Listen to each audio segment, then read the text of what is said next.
Jenks Trojans have been playing football for 109 seasons, but it's the very first time they've come to Northwest Edmond to face the Deer Creek Antlers, and the second time they'll meet them in school history.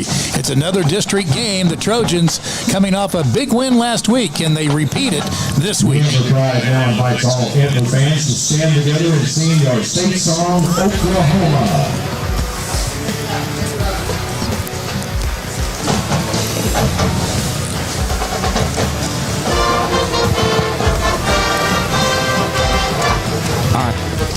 On in 3, 2, 1. And welcome to Heflin Field inside Tyler Tidwell Stadium. I'm Don King, along with Dr. Eric Fox, former assistant coach and assistant principal at Jenks, along with Rob Labor, executive director of communications for Jenks Public Schools and former Fox 23 sports anchor, down on the sidelines, in our Trojan TV crew with producer Mason Prince. Pleasure to have you with us. We'll get to the weather in a little bit. But Coach Fox, when you look at what happened last week, a 55-48 win against Mustang, you have to wonder what's in store here tonight. Well, you're definitely not. You're disappointed in some ways. You're glad you got an ugly win. An ugly win still helps you out, and hopefully you're learning those lessons. But, you got to have a short memory, because not only do you have another key district game and it's on the road, but also you got a short week to deal with it, right? Because playing on Thursday night of fall break instead of Friday. So you got to learn quickly, learn on the fly, and move on and make progress. How much of it is a distraction, or is it a distraction because the schedule is so much different being a Thursday? Well, you have some changes there, but you also don't have school on Wednesday and Thursday, so that gives you a chance to bring them in, have some extra time, and that kind of thing as well. All right, we'll pause for our national anthem.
Trojans are 2-1 in district play, as is Mustang and Norman, who each are 2-1, but they've lost to the Trojans. Deer Creek comes in at 2-1. A win tonight gives the Trojans control their own destiny for second place. And we'll come back and hear from Rob Labor when we continue on Jenks Trojan TV.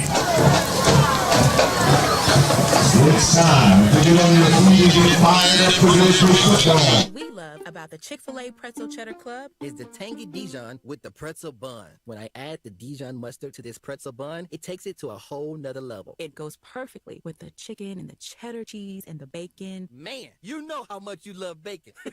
And I love the different varieties: grilled, spicy, original. It gets you nice and excited for fall. Real guests paid for their testimonials. Our pets are more than just pets. They're our people, our family. And when they get sick, we want them to be cared for like family. At Woodland West, pet care is personal. We care for your animals the same way we care for our own.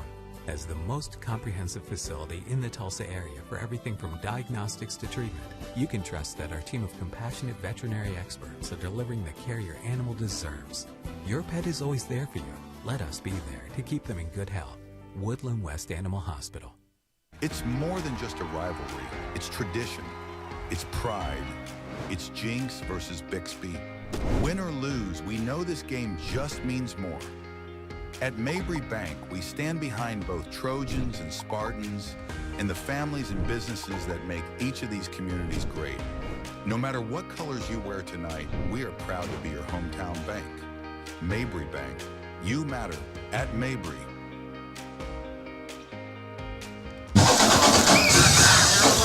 Beautiful night for football. We'll get to the weather conditions a little bit later. Right now, let's get to the other sideline and Rob Labor and his player to bank on. All right, thanks very much, Don. Great to see you guys on a beautiful night for football here in Edmond. My player to bank on tonight, guys, is number 79, Odafe Oruru. Obviously, we know how good Jenks has been running to the left this season with Katie Jones. That's in large part thanks to Oruru at that left tackle position. He's been paving the way for Katie all season long. Also doing a fantastic job of keeping his quarterback's blind side protected. That's Landon Kazar, and we all know that left tackle position, arguably one of the most important, one of the most valuable in any effective offense. This guy is 6'5", 311 pounds, and Don and Eric, I can tell you from standing next to him several times on the sideline, an absolute specimen, this dude, and just a junior. Still plenty of room to improve and get better, but already some D1 offers rolling in from the likes of Texas Tech, TCU, and Iowa State. Odafe Oruru, my player to bank on tonight. Wow, that's impressive to get those kind of offers. And you're right, only 2 sacks this year against Kazar, so that is very impressive. Arvest Bank, player to bank on with Eric Fox. Well, I'm going to stay with a junior lineman, but I'll go the defensive side of the ball and look at Orlando Williams, number 48. You see there on the screen, got 33 tackles, 4 for a loss, 11 pressures, and 1 forced fumble in the past 2 weeks. He's played really, really well at the beginning of the year, kind of splitting some time with Julian on the front, but he just is a great compliment to Luke McAnally, kind of that power, and Orlando brings a little bit more length. He's lighter, 221, and he just brings some athleticism to that speed rush, and the Trojans are going to need it tonight. We hope we don't get behind the chains, but if they do end up in a passing situation, look for him to get some more pressures on that Deer Creek offensive quarterback situation. All right, there are your players to bank on, brought to you by Arvest Bank. 20 metro locations to choose from, including the Jenks location, which has their drive-thru open until 8 o'clock. Do the weather right now, and it is, of course, brought to you by the Lodge Eatery and Pub in downtown Jenks. It's Main Street's go-to for upscale pub food. Check out their daily specials. The Lodge Eatery, your official Trojan watch party on away games. There's 75 degrees, no chance of rain. That's what we said last week. And then we had a brief shower for about 15 minutes. But 75 degrees, winds at about 11 miles per hour, gusting to 18, and they'll be going right to left on your screen as far as the wind is concerned. And so we will see who that will benefit to start this game with the Trojans 5-1 on the season, 2-1 in district play. Deer Creek comes in with 2 wins, both in district play, 2-4 overall. Take a break, come back, get set for the kickoff, and the starting lineups next on Jenks Trojan TV. Hey Trojans, get the only card that donates to Jenks Public Schools every time you use it. TTCU Federal Credit Union has donated more than $160,000 so far. Support the Trojans with your card today. Come with us to the new Meteora location on 61st and Yale. If you haven't been to Meteora before, you are missing out. From the large portions to the great prices, this is really one of the best places to eat in Tulsa. Not to mention the incredible service you receive from each team member. So get to Meteora on 61st and Yale as soon as you can, and don't forget to try the churros. Craving comfort? Waldo's Chicken and Beer has you covered. Sink your teeth into our crispy southern fried or juicy rotisserie chicken. And don't forget our scratch-made sides like mac and cheese plus our original sauces. So grab a beer and get clucking to Waldo's. 71st and Yale, Broken Arrow, and Anahuasa. Waldo'sChicken.com.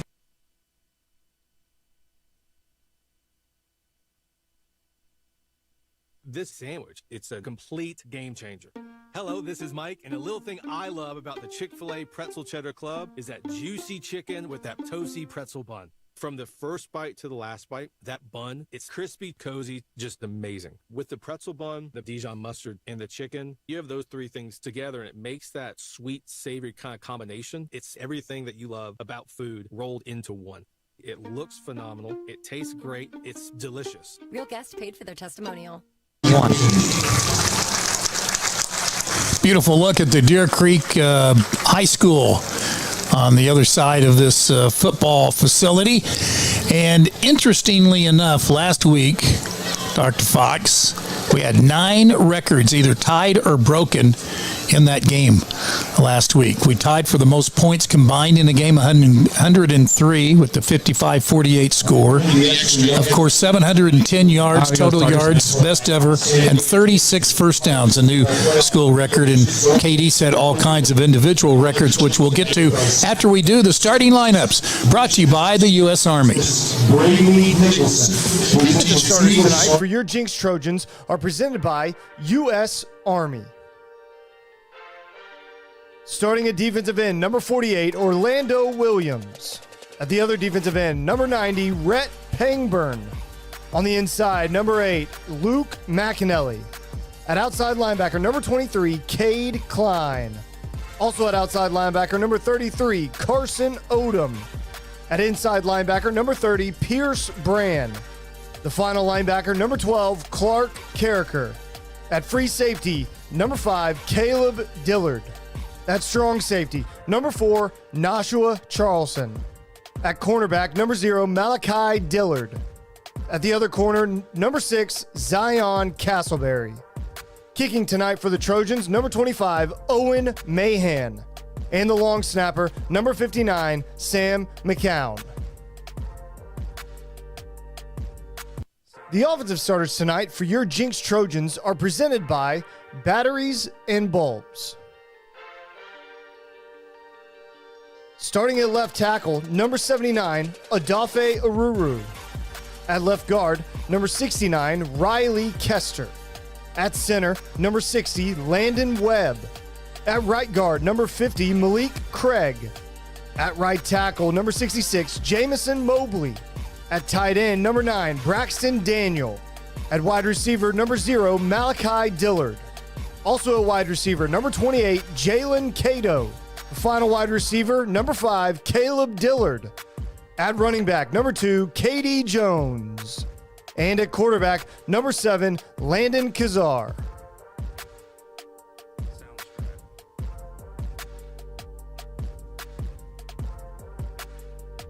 One.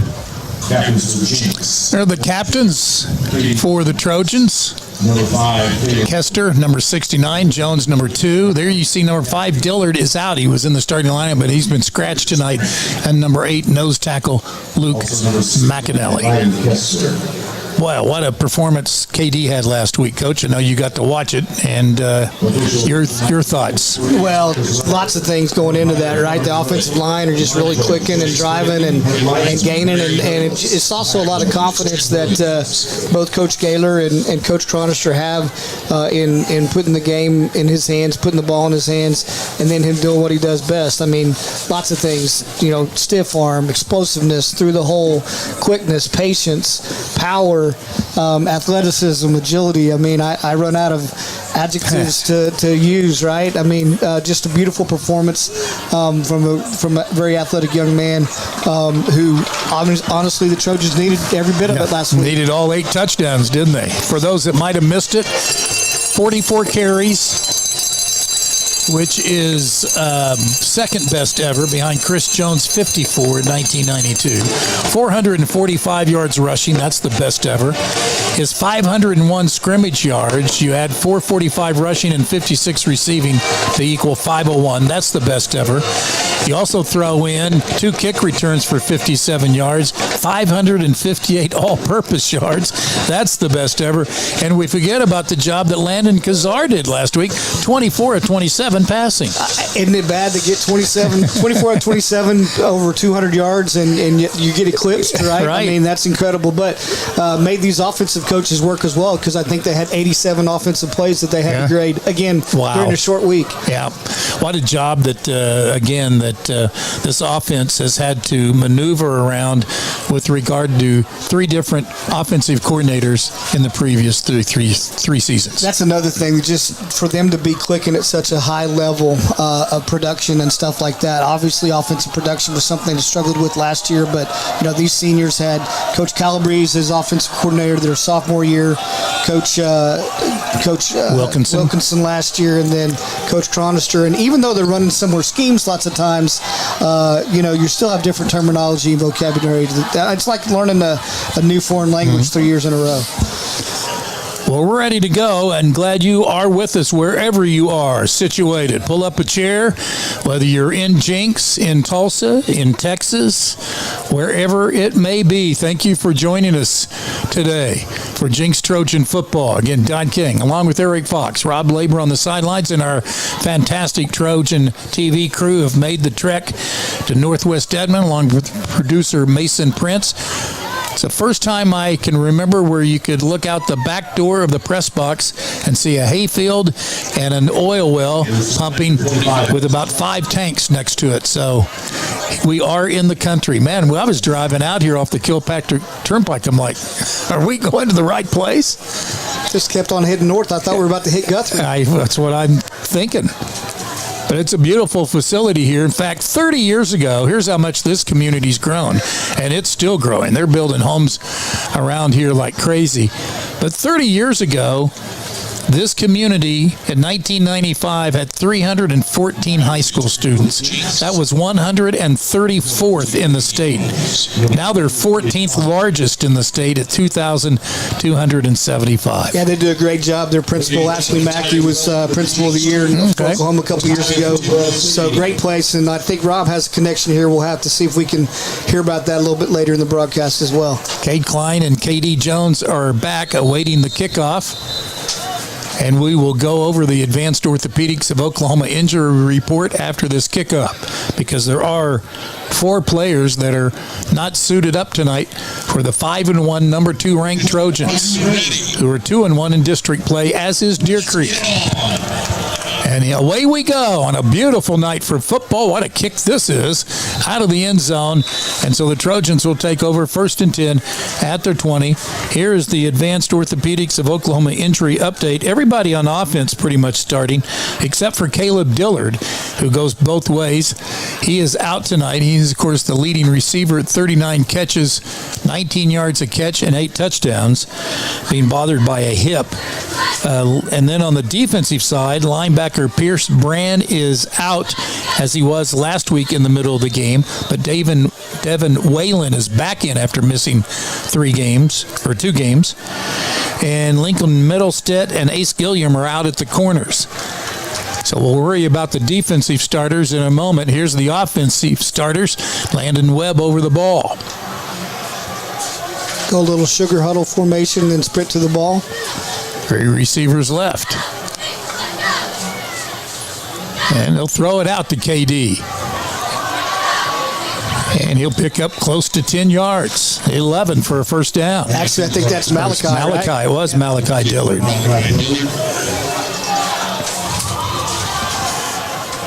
And they are in a hurry. Kazar has been very efficient throwing the football. There's a flag down. Jones goes down for another first down. I think that's going to come back for a hold out there on the edge. Penalties have been a problem for the Trojans. This will be their 63rd penalty. Well, it just kills the momentum, right? I mean, they just got a big first down pickup. They sprint up to the ball, going to keep a quick tempo. Then you have a really nice run right there, brought back. I think Colin McAnally for his block there. That was springing KD out to the edge. So brings up a big first down and a long way away. 1st and 22. Mark it at the 18-yard line. Jet sweep. Malachi Dillard gets by 1. Doesn't get much of a block. And he's pushed out near the line of scrimmage. May actually get him for a 1-yard loss sitting there. I'm not really sure. They're going to call another hold. Wow. Trojans have been averaging 10 penalties a game, and have been at 10 or better in penalties, I think, the last 3 games. So head coach Don, I was just going to say head coach Wade Stanley there used to be a union assistant a long time ago, been here for a few years, but he's trying to figure out, is it better to take a second and long, lose the down, or go ahead and back them up, and he wants to back them up even closer to their end zone. So first down and 30, and now the ball's at their own 8-yard line. KD busts it. Good move to the 50, but now too many Antlers there to knock him out of bounds, but a nice run to get him out of the shadow of their own goal line. And you can give him 49 on that run. One thing shows up here, Cade Klein out on the edge, running like he's got, he has man coverage, so he's acting like he's going for a fade route for the block, and it runs his corner off. And Kazar now dialing long distance. Picked off inside the 10-yard line. Archie Taylor, a senior defensive back, with the interception. It's got to be just a little miscommunication there because he's throwing the ball. He's leading Malachi to the inside, and Malachi never establishes inside position on the defensive back. So the defensive back just plays the ball all the way. So either Malachi has to get inside that defender to be led there, or he has to stay outside and we have to put the ball outside. So I'm sure that they'll get over on the sidelines, Coach Cronister, and clear that up. Worth noting, too, guys, that there is no Caleb Dillard tonight. He has been dinged up the last couple of weeks and is not dressed out tonight. So big piece missing from that Trojan offense and the Trojan defense. A couple other starters out as well we'll get to in a minute. Okay. Here's a backward pass. They set it up. They got a man wide open. And that's going to go for 6. Wow.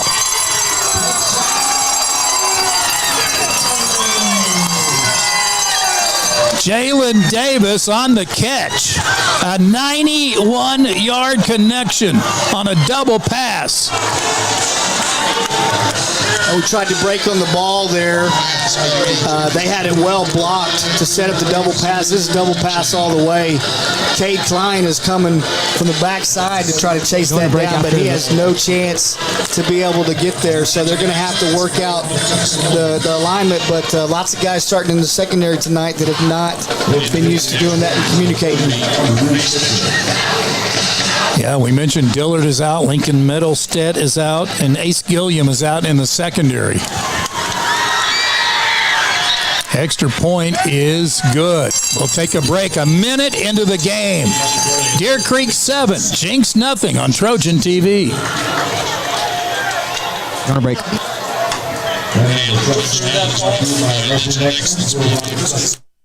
At Our Best Bank, we believe financial confidence should be within reach for everyone. That's why we're here to help you plan and achieve your goals at every step. Because everyone deserves a financial partner who cares. Our Best Bank, we believe. Life doesn't wait for you to slow down. When you're moving fast and something doesn't feel right, Advanced Orthopedics of Oklahoma is here to help you stay in motion. Through our combined expertise in orthopedic surgery, non-surgical medicine, and comprehensive whole patient treatment, our team has your back and every other joint too. Ready to get back out there? Visit AOOK.com and let's move forward together. Advanced Orthopedics of Oklahoma. Heal, recover. Might have been Landon Rogers, but I'm not sure. Well, a double pass for the Antlers works to perfection. Good for 91 yards after the interception. After KD ran for 49 yards to get them out of the shadow of their own goal line. So this one, a rather auspicious start for the Trojans.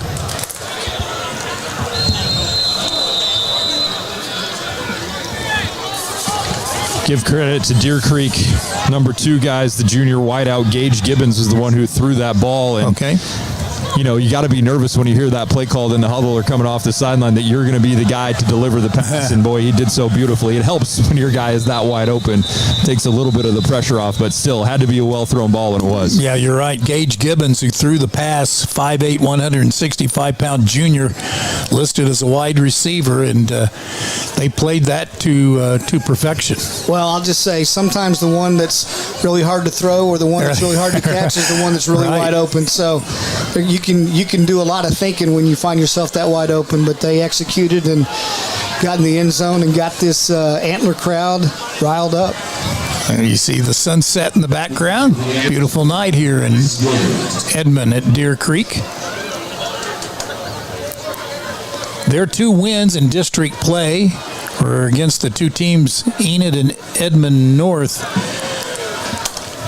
Let me check that. They might have beaten Moore. No, they lost to Moore last week. They lost to Moore last week. That's right. Like 40-28 or something. So they did beat Edmond North and Enid for their 2 wins. This is caught at the 25-yard line. Dump trucked at the 33. So Charleston on the return. We've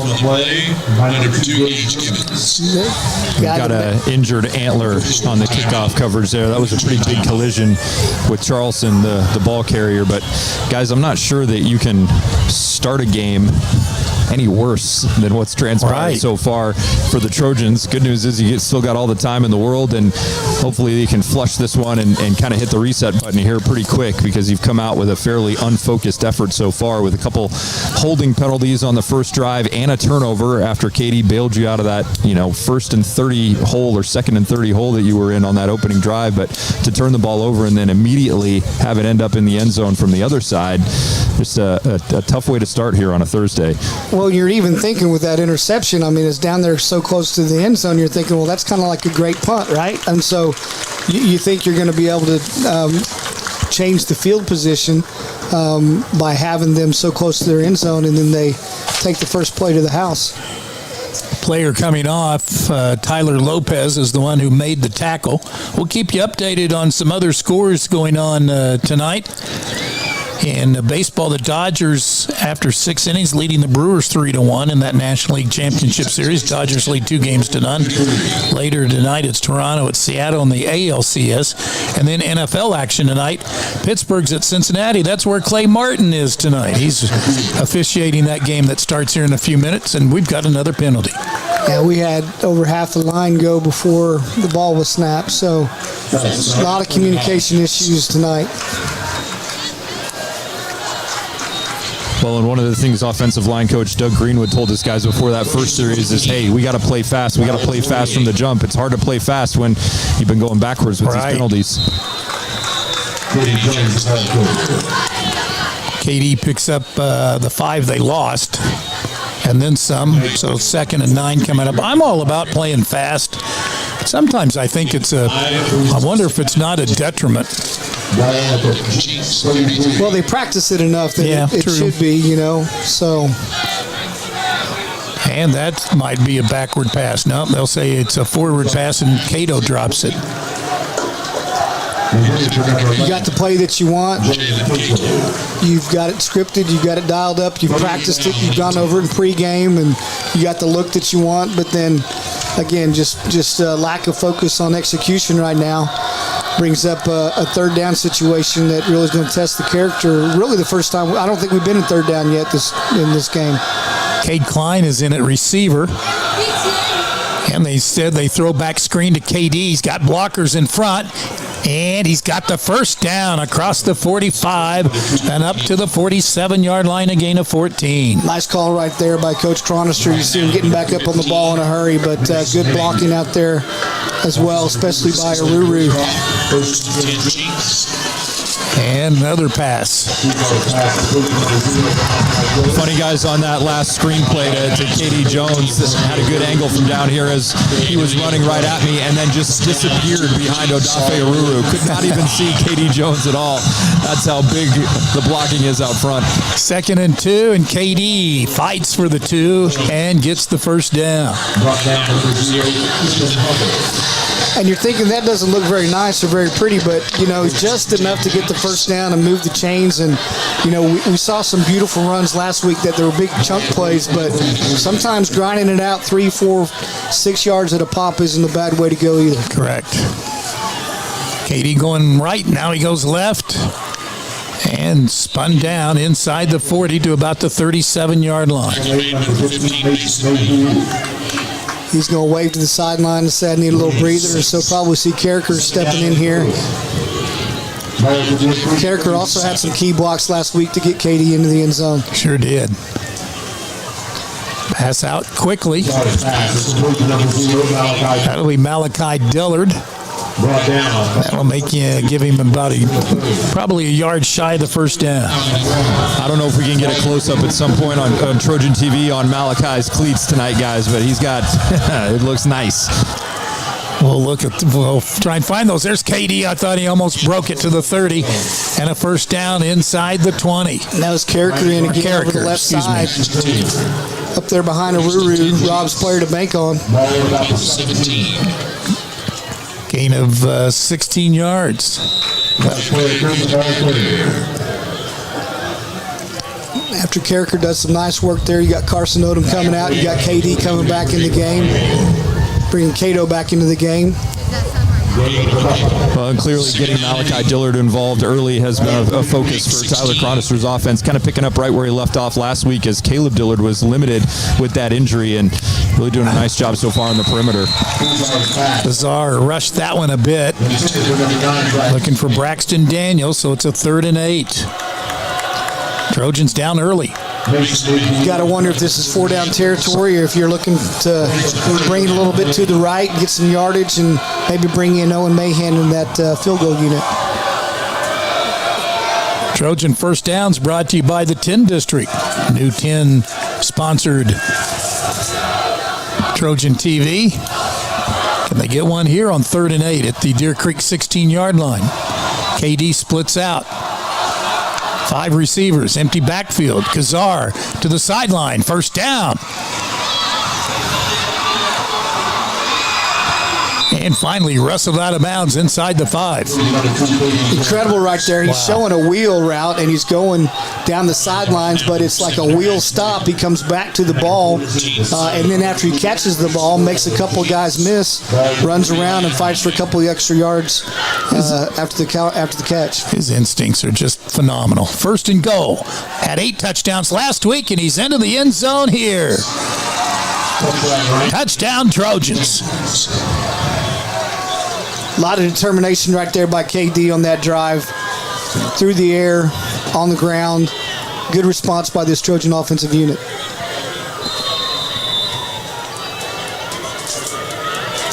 Play 73-yard drive.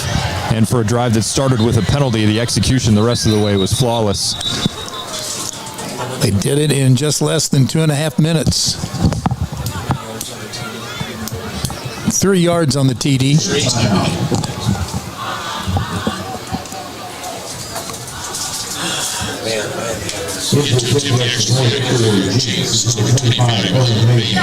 Had to make a substitution there. Referee saw something on our lineman that needed to go out, whether it's blood or something, so that's the official timeout reason for the substitution. Extra point is on its way and good with 8:36 to go before the end of the first quarter. We're tied at 7 on Trojan TV from Edmond, Deer Creek. Make every occasion unforgettable with Waldo's Chicken and Beer. From corporate lunches to special events, enjoy our irresistible dishes, including breakfast. Waldo's full-service catering has you covered. We'll handle the food so you can focus on what matters. Waldo's Chicken and Beer, catering made easy.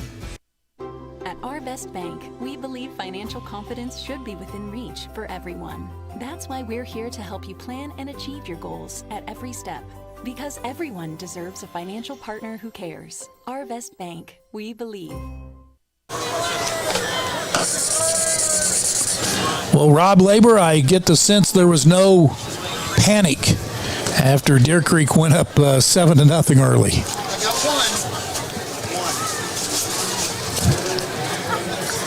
Kicking off for Jenks, number 89, before Griffin. Back to receive for Deer Creek, number 2, Gage Gibbons, and number 5, J.M. Davis.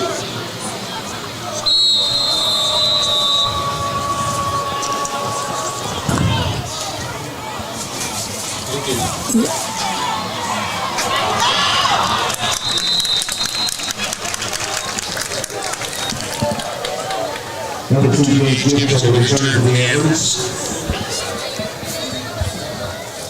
Dax Chauncey on the return, so here comes Deer Creek with a 1st and 10 at their own 37-yard line. And the defense has a chance maybe to do some. Castleberry at one corner, Malachi Dillard at the other. The safeties are Charleston and Klein. And they've got Aiden Stevens in as a nickelback. handoff goes to number 24, Lamar Davis. That's Lamar Davis, their number one running back. And no gain on the play. Charleston on the stop. Second down and 10.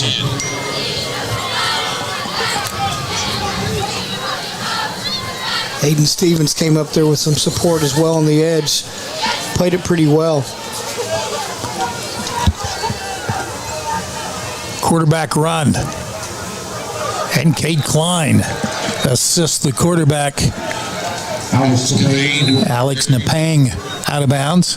Nkepang. Alex Napang, a running back all the way, a senior, playing the Wildcat, and a pickup of 1. Klein does a nice job as well as Malachi Dillard, making sure to set that edge, stringing that out, not giving him any room to turn the corner around the sidelines and use that boundary as an extra defensive player. Now the regular quarterback is back in on 3rd and 8.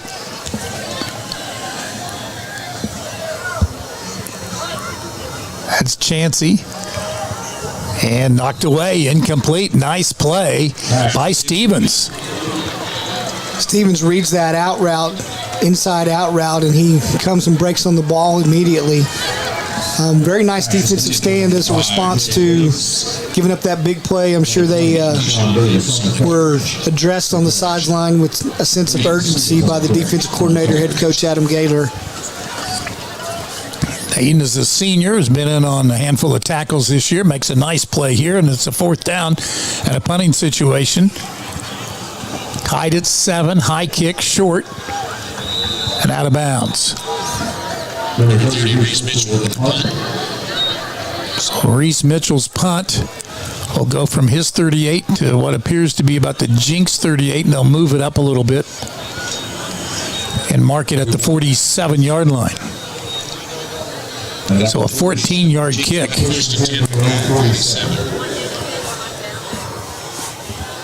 7:38 to go, opening quarter. And really, like we talked about, even though you didn't get off to a good start, no need to panic. You still keep to the script. Keep doing what you know you're supposed to do. And really, this big offensive line should be able to wear this defensive front from Deer Creek out, but they're very athletic and quick off the ball.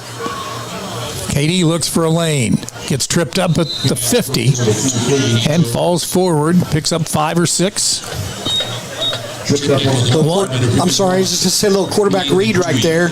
And, Landon held on to it for a long time to give KD a chance to open that up. 6 carries, 72 yards for KD. Double pump, throwing the fade, and it's just off the fingertips. Incomplete. Looking for Jalen Cato. Both he and Braxton Daniels behind the defense, so definitely one that Landon wishes he had back. Landon comes into this game 71% passing completion rate, averaging 256 yards passing a game, 15 touchdowns, but threw his 4th interception early in this quarter. And then Deer Creek came right back on a double pass from 92 yards out. One of the longest pass plays against Jenks in their history. Needed 4 yards, and KD gets enough. And brought in McAnally and Odom right there, along with Klein. Kind of not their big, heavy jumbo package, but 2 H-backs and fullbacks to be able to power that in. Needed 4, got 5, and he's going at it again. Rob, is that what you call stopping a dime right there? Oh, my goodness. Just another one of those classic examples from KD where he could be taken down for a loss or no gain, and just a quick throws on the brakes and then accelerates and picks up positive yardage. Just one of those runs that goes unnoticed, but, man, it's so impressive. Nice pass here. Cato with the catch, past the first down marker. Cato getting past that first down marker, making sure he looks the ball in, all the way the catch, turns outside, picks up a few extra yards, gets the first down. Gain of 10 on the play, and another first down, brought to you by the 10 District. Kazar on the move. Out to KD, who catches his 3rd pass of the night. Or that's rather Malachi Dillard, I'm sorry. Yeah, good scheme right there. Klein is actually taking that defender and trying to block him to the outside. So if Malachi is able to stick that right foot in the ground and just cut underneath Klein's block, he's going to pick up a few extra yards there. But a good design showing the run fake and then coming back to hit Dillard on the bubble. 6 of 10 passing for Gazar here in the opening quarter. He's winding and firing again. Down at the 22-yard line is Cato. Cato does a nice job to go down the ground and pick that up. I wasn't sure that was going to be a reception or not. Well, short of the first down, it'll bring up 3rd and 6. Back in with the heavy package here. This is the full-size jumbo. Yes, You've got boy. Julian Tugwell in there. You've got, again, McAnally in there. Carson Odom in there. Odom was big-time blocking last week. Here's KD trying to bounce outside. Slides through the tacklers and is just short of the first down. Went with KD on the Wildcat and the jumbo package. I know that was successful for him last week. And his place on the field, I would think they're going to go for it. I would think. 9 carries, 88 yards for KD. One record that went unnoticed last week, most career attempts rushing the football. KD passed Chris Atkins in that category. And here he dives for the first down at the 15-yard line. Or not dives, but leaps for the first down.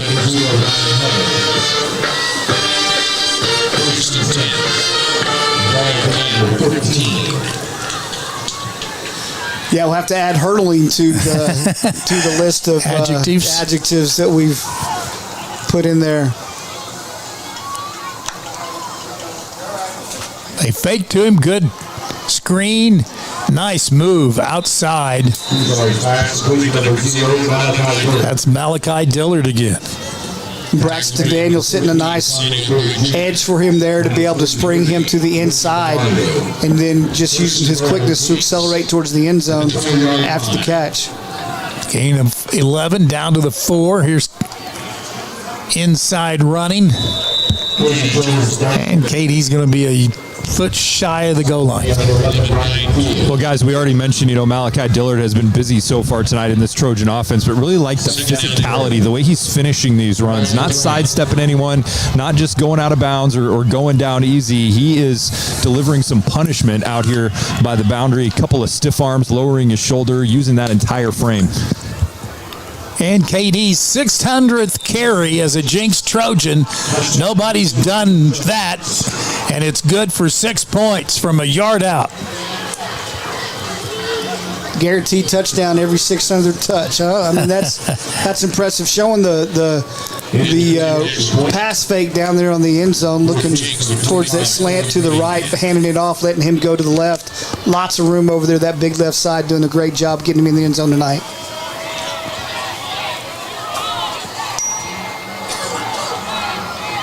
Mahan knocks it through.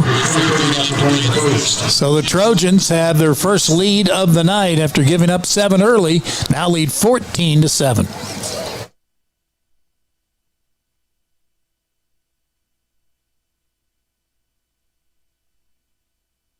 This sandwich, it's a complete game changer.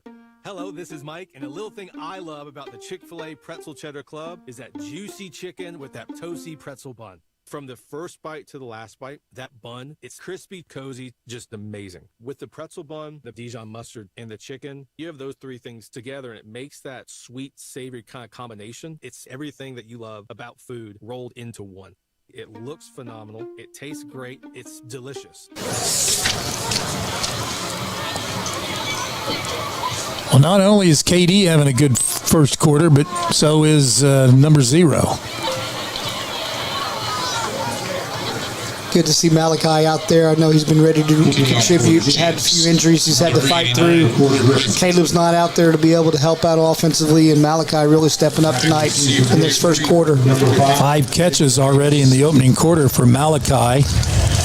And go ahead, Rob. I was just going to say this could be a good challenge for the Encyclopedia Don King. When was the last time a Jenks player scored 10 consecutive touchdowns? Wow. I'd have to say it's never been done. Zach Langer had 7 against Bartlesville, but I'd have to look it up, see what he did in the next game. I'm going to go out on a limb and say you're correct. I don't think it's been done. I don't think it's been done many places and many levels of football. Feed the beast. I like it. It sure wasn't done last week at the Cotton Bowl. Way to bring that up. Thank you. Matt McCoy Insurance. Proud sponsors of Trojan football. Speaking of OU Sooners, Matt at 81st and 129th East Avenue not only sponsors Jenks football, he sponsors Jenks Palm as well. No gain. Zion Castleberry has a chance probably to pick that off, but he's looking to make a play on the ball, and the receiver kind of bounces away from him right there. Chancey's pass. Looking for number 5, incomplete. That's Jalen Davis, who caught that double pass for 92 yards out. So it's 3rd and 10.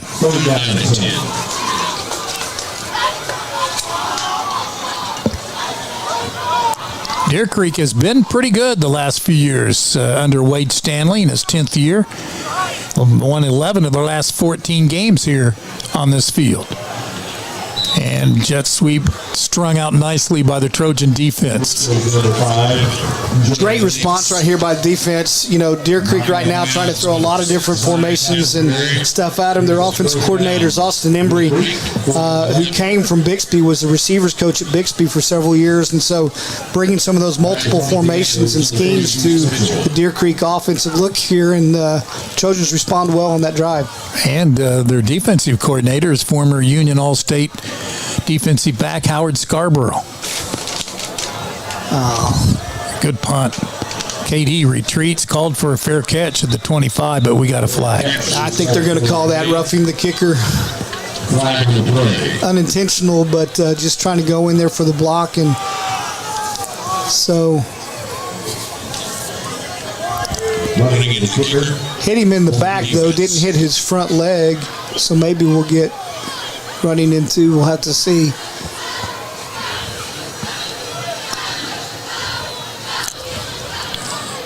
Deer Creek lost their first 3 games. Penalties decline, so the Trojans will take over. Yeah, so it was running into the kicker. Good call. He didn't put the kicker in jeopardy there. Hit him in the back as he was coming down, and so luckily the Trojans doesn't cost them too much there on that one. The Antlers lost their first 3 to state-ranked teams, then won 2 in a row, and then lost last week at Moore. Go ahead, Rob. I was just going to say that was Grady Harrigill, the sophomore there on special teams for Jenks, and you could tell he was deliberately trying to hold up and even, really tried to sell his innocence there at the end by putting his hands up and slowing up as much as he could. So good on the ref to notice just, incidental contact there. Cade Klein again in a receiver. This is Kazar, and he gets 5 yards up to the 30. Quarterback delay, quarterback draw look right there. It was a design run play all the way, but he shows the fake on the drop back and then pulls it down, and KD's his lead blocker through the hole.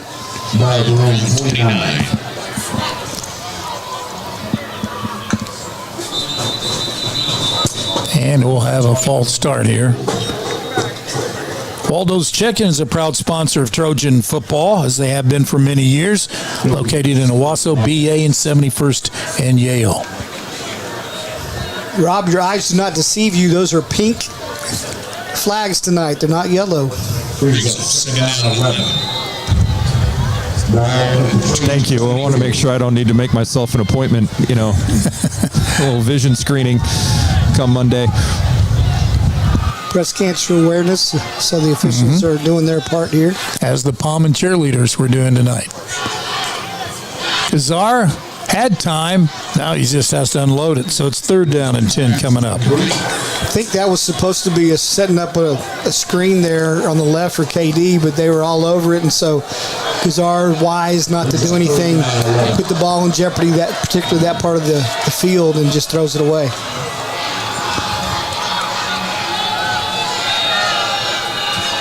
KD has run for 93 yards, and he's caught 2 passes for 26 tonight. Here's 3rd and 10 from the 25-yard line. Dialing long distance, Kazar's got a man wide open, caught at the 50-yard line. First down and more, much more. It might be, and it is. Braxton Daniel down to the 5-yard line. Braxton Daniel. 5 of his previous catches, 3 of them for touchdowns, and he almost had 4 out of 6. He's going to wish he had 4 more yards on that one.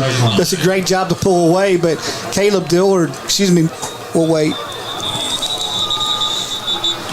I think they're going to say officials didn't let him get the snap off. But what was great about that play is Malachi actually pulls 2 guys over as he is running the flag route, and then Braxton Daniel on the wheel down the boundary catches it, pulls away, almost outruns to the end zone. 69-yard hookup for Braxton Daniel. So it's 1st and goal from the 6. Katie from the Wildcat breaks a tackle, and he's into the end zone again. Touchdown number 3 in the first quarter. KD camp out on fall break, making himself at home there in the end zone.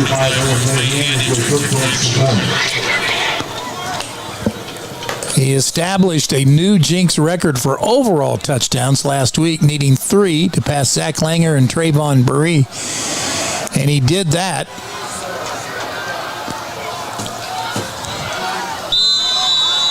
And he keeps moving up the charts. The extra point good by Owen Mahan, who's now kicked 23 extra points in a row. And with 2:44 to go first quarter, the Trojans, who trailed 7-0, now lead 21-7. Bixby tonight is hosting Enid, who's 0-3 in the district. Bixby, of course, in the driver's seat at 3-0, so that shouldn't be much of a contest. Edmond North 0-3 at Mustang, who's 2-1, and tomorrow Moore 1-2 at Norman, who's 2-1. So the Trojans win tonight. They will have knocked off Mustang, Norman, and Deer Creek, expected to be the top contenders with them for second place in the district.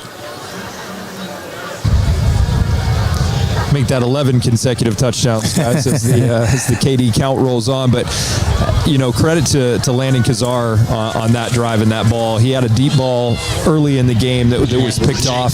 He had a pass, an opportunity to Jalen Cato along the sideline. It was just overthrown, just a little too much air under that. So you knew he wanted those 2 back. So to be able to hit Braxton Daniel on a strike like that's got to feel good for your junior quarterback.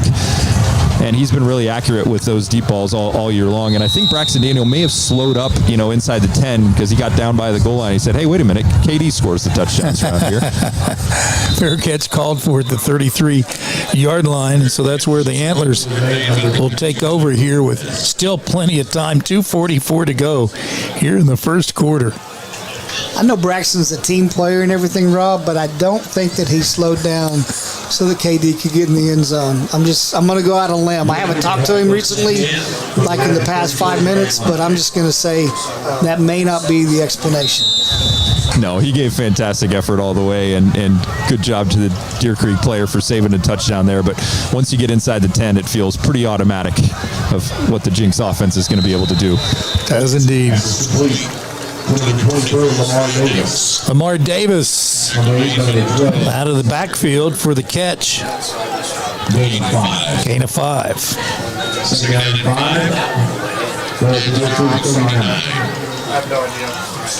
Ball up to the 39-yard line. Oh, this will go for a first down.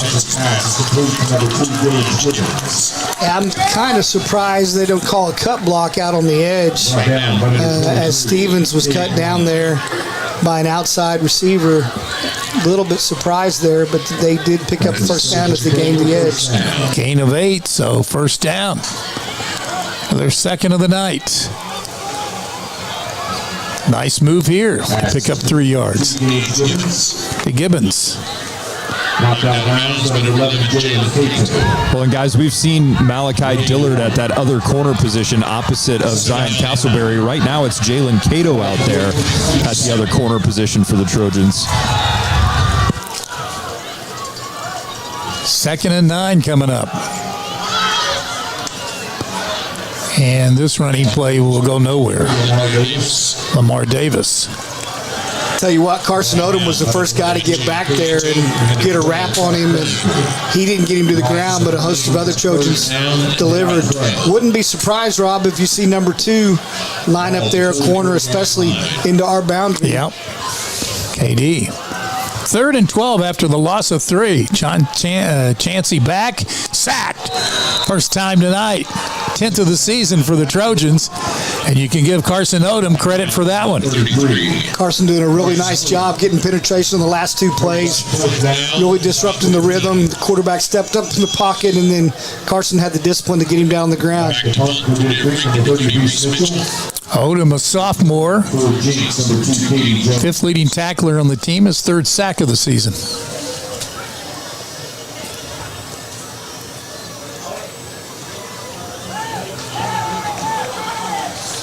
And KD's going to return this. He's only returned 1 punt this year for 9 yards. Oh, can he get by? Oh, he finds a lane. Look out. KD to the 50. 1 man to beat. And down he goes inside the 20-yard line. Wow. I was looking, there's an official that was coming back to the 25-yard line. I'm hoping it wasn't a pink hanky there, but it must have been like an equipment piece or something. But KD does a phenomenal job of not only reversing the field there, but setting up the blocks and also the special teams discipline there to make sure that they stay with their blocks, don't hit anybody from behind. Almost sprung it to the house right there. I'm going to say a 51-yard. I didn't get the exact yardage, but I think it was caught it at the 30, and he goes down to the 19, so a 51-yard punt return for KD Jones. Deacon Caldwell for Deer Creek with the touchdown-saving tackle there. At the Deer Creek 19-yard line, they fake to KD, and Kazar has a man open in the end zone. Did he hang on? No. Goodness. Jalen Cato wishes he had that one back. Yeah, Cato really does a nice job over the middle on many tough catches there, and that's one that he had in his hands. Knew he was going to draw contact pretty quickly, but there were 2 guys there, so might have been anticipating it from a different direction, just couldn't hang on to it. So KD busted down the middle, and there's touchdown number 4. Yeah, I think you shared that one. Carricker, excuse me. He let Carricker have that one. Yes. Sorry to blow your streak there, Rob. But not really sorry because we got in the end zone. The streak ends at 11. That's Great quite job a streak.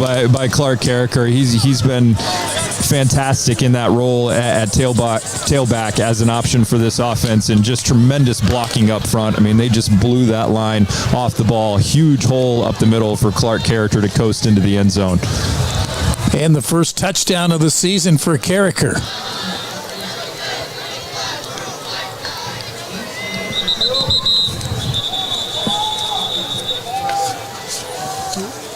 Trojans were going to go for 2 there. They had numbers on their side, but I think maybe the officials are going to say we didn't have enough guys in the line of scrimmage. Not sure what they're talking about. They blew it dead automatically on the snap. Illegal procedure. So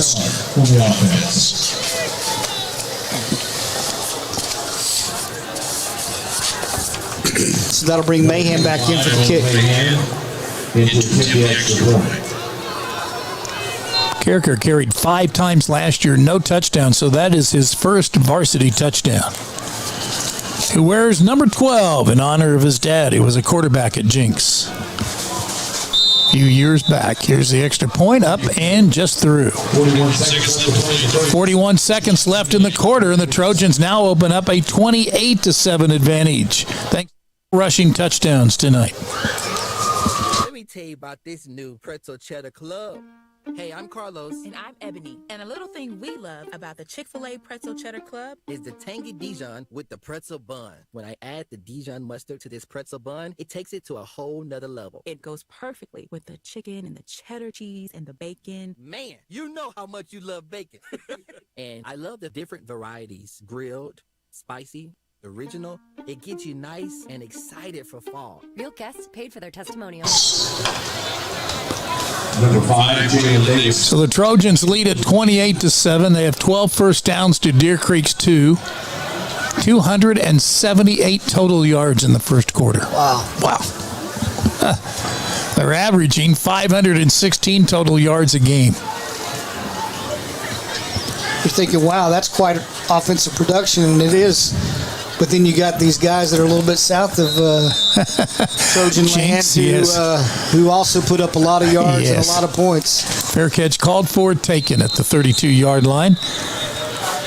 Fair catch called for, number 32, Tyler Lopez. Well, Mike Catterson, the Jenks trainer, is familiar to these parts, isn't he? He is. Dr. He spent Fox. some time down here and even had some, I hope we get a chance to talk about the stadium at some point, but had a connection to a young man who they've named this stadium after in this community, and got to talk to him about some of his experiences there. One of the players that was here for a short time was Paul Smith, who was an All-State quarterback as a sophomore. His dad was the head coach here, and then Ron Smith was hired at Owasso, and Paul became an All-State quarterback at Owasso and, of course, the University of Tulsa. Yeah, and Coach Smith had an older son that played quarterback here as well, and I don't know if they won state. I know they went to the state finals. I can't remember if they won it or not, but no, they did not. They were runners-up. They've been to the finals twice, been to the championship twice, once under Ron and then once under Wade Stanley a few years ago when Bigsby beat them. I don't have to look that up. I can tell you that Bigsby beat them. Gain of 4. Last play coming up of this first quarter. A long first quarter it's been. But the Trojans are on top after down 7-0. This thing did not start out very well for Adam Gaylor and his crew. But they have settled down, and that pass incomplete. Odom back on the coverage. Odom's all over the field right now. So it's going to stop the clock with 4 seconds left and bring up 4th down, so they will have to punt before the end of this first quarter. But Odom doing a nice job of dropping back the coverage, and he had lots of support from guys over the top as well. Here's the punt. KD retreats to the 18-yard line. He's feeling it. Got from behind.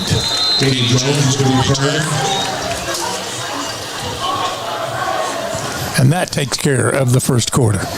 After one period of play from Edmond Deer Creek, first time Jenks has ever played here, they lead the Antlers 28-7.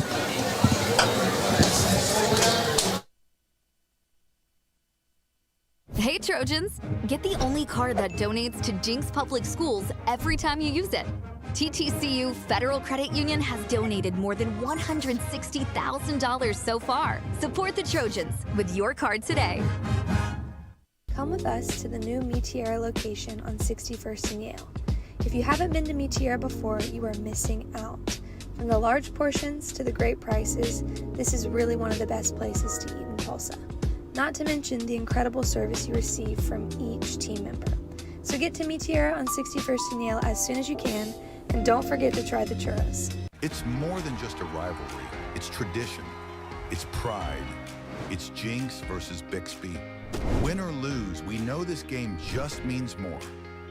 At Mabry Bank, we stand behind both Trojans and Spartans and the families and businesses that make each of these communities great. No matter what colors you wear tonight, we are proud to be your hometown bank. Mabry Bank. You matter at Mabry. Well, one of the highlights of that first quarter, at least Deer Creek's highlight, was a 92-yard pass play on a double pass from Gage Gibbons to Jalen Davis. That ties for the 3rd longest against the Trojans. And here we go to start the second quarter. Trojans with the football. 1st and 10 from the 26. You're saying Clark Derrick fumbled the ball, but I didn't.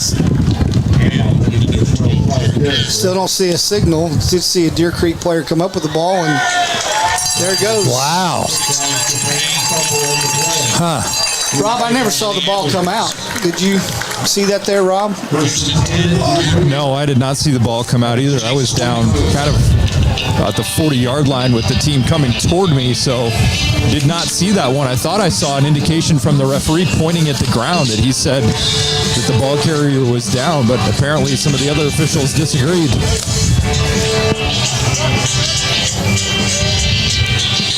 Stats after one period brought to you by Good Sense Delis.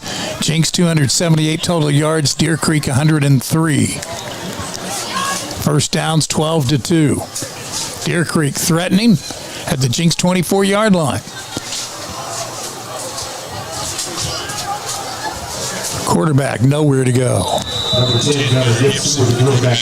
That was a design run play all the way. Quarterback sweep around the left side, but outstanding job by Devin Whalen, by Stevens, by those other guys there to just close that right side of the line, have him stop and cut back right into Pangburn and Orlando Williams. Look at Zion Castleberry there, number 6, loss of 2, second down and 12 from the Trojan 26-yard line. They'll try somebody else out of the Wildcat. He's slippery. Down to the 15-yard line. Frustrating right there because really had him hit in the backfield and stopped at the line of scrimmage and stopped for a short gain, and he just kept on driving and did not get him down on the ground. So gain of 10 makes it 3rd and 2.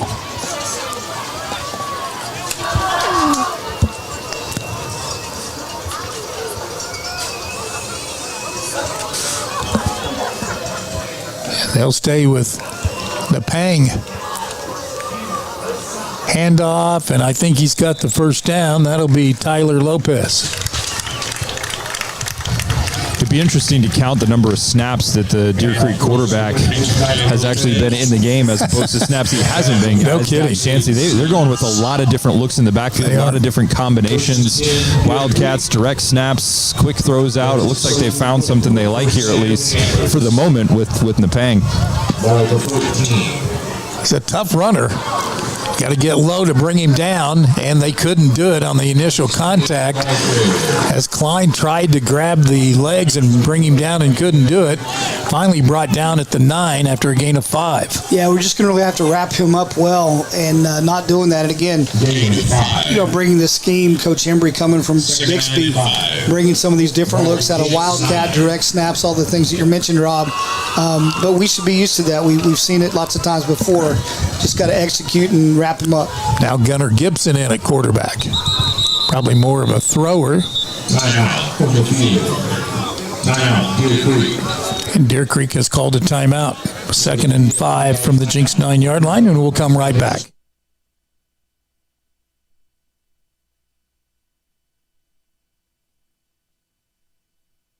Life doesn't wait for you to slow down. When you're moving fast and something doesn't feel right, Advanced Orthopedics of Oklahoma is here to help you stay in motion. Through our combined expertise in orthopedic surgery, non-surgical medicine, and comprehensive whole patient treatment, our team has your back and every other joint too. Ready to get back out there? Visit AOOK.com and let's move forward together. Advanced Orthopedics of Oklahoma. Heal, recover, advance. Tonight on Bark Island, it's the ultimate adventure at the Woodland West Pet Resort. Newcomers enter the villa. Will they become best buds or playful rivals in doggy daycare? It's glam time. Pups dressed to impress with top-notch grooming. Who rocks the best makeover? Sweet dreams are made in our luxury suites. Owners can peek in live. It's party time. Our pups strut their stuff with fresh tricks to wow the crowd. Trusted, professional, and oh so fun. Join the pack. Woodland West Pet Resort. All right, here we are back at Heflin Field inside Tyler Tidwell Stadium. 2nd and 5, Jenks 9-yard line. Adam Gaylor making sure his defense is set up. Running play, and it is set up.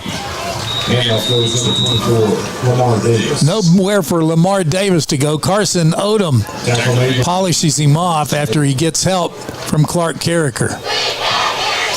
Klein, Whalen, lots of white shirts, Stevens, lots of guys that were there. Good team defense, being very disciplined about their assignment. You know, they missed Pierce Brand, guys. He was hurt last week against Mustang and not active tonight, but great to have Devin Whalen back and Carson Odom having a whale of a game so far. Jamison Mobley in at nose tackle. Here's an option, and that doesn't bode well. Coming up for the Trojans to make sure nothing else happened was Zane Seeger. Yeah, coaching staff talked since, 3 out of the 4 starters in the secondary were out tonight. Great opportunity for somebody else to step up and just kind of fill that gap and find an opportunity to make an impression. And that certainly fits Zane Seeger, who's been very good on special teams the last 2 years as a backup safety. Another timeout, Deer Creek. They know the importance of this possession to get some points here, facing 4th and 16 at the Trojan 20-yard line.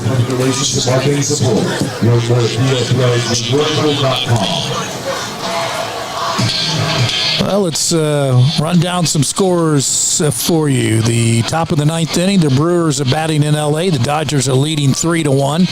Toronto's at Seattle after 1 inning, no score in that American League Championship Series.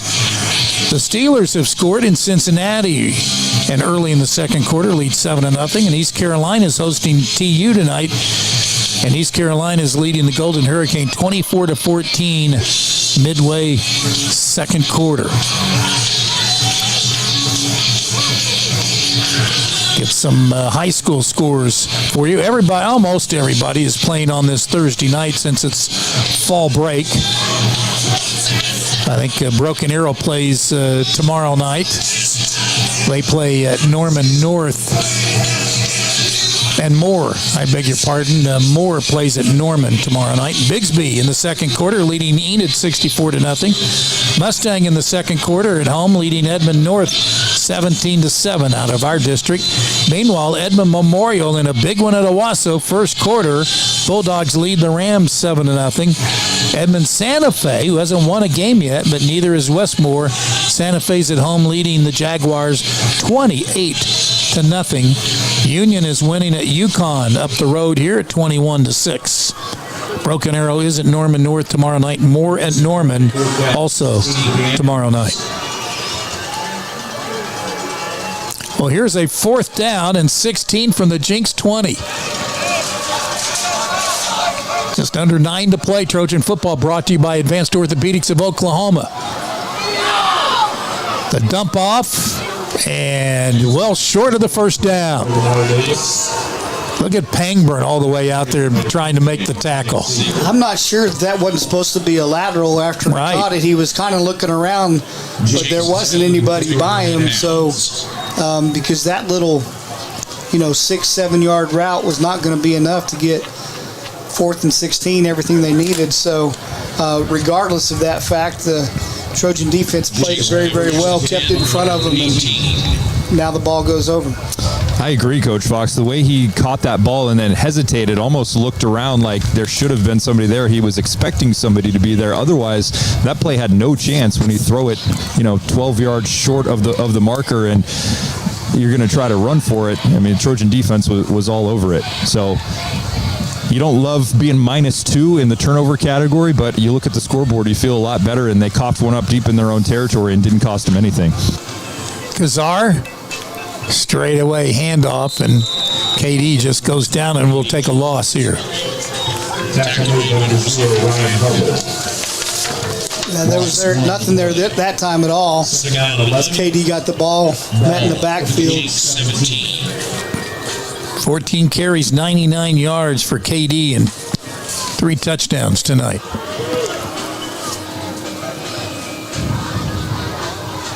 Malachi Dillard in motion. 2nd and 11. And now KD splits out along with Daniel. 5 on the play clock. And KD's mad at himself. He couldn't hang on to that one. Just a little slip screen inside there, and like you said, just either a little hot or a little bit in front of KD. Couldn't quite bring it in. He had a little bit of a lane to head up the highway with. Everything, all the action was totally on the right side, and now we have a sideline warning against the Trojans over there. Not really sure because there's nobody outside the box. So, Rob, I'm not sure who they were speaking with there. I'm not sure either. I'm kind of questioning myself a little bit. Was my toe on the blue paint over here? Back it up. Oh, no.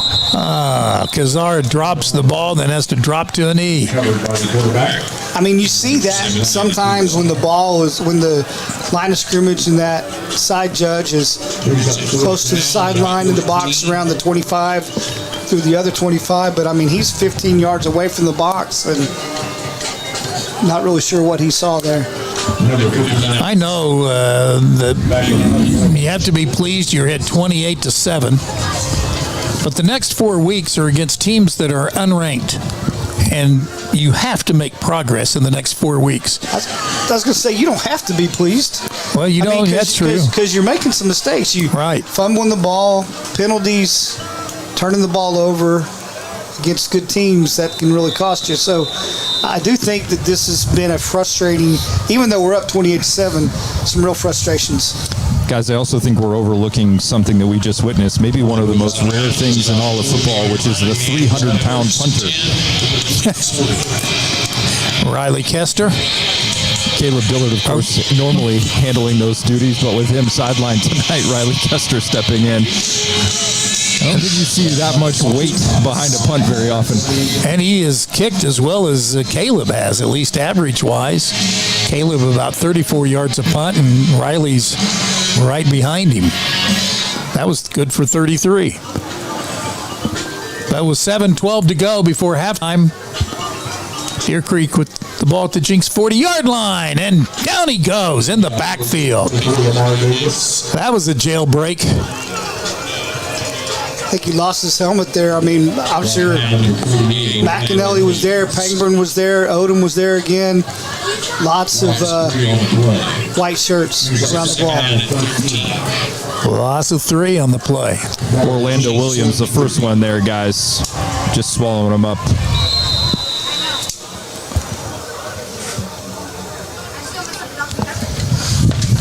Quarterback is Chansey. Second down. Got him. Nice catch. Out of bounds at the 21-yard line. Oh, he dropped the dime there for Jalen Davis.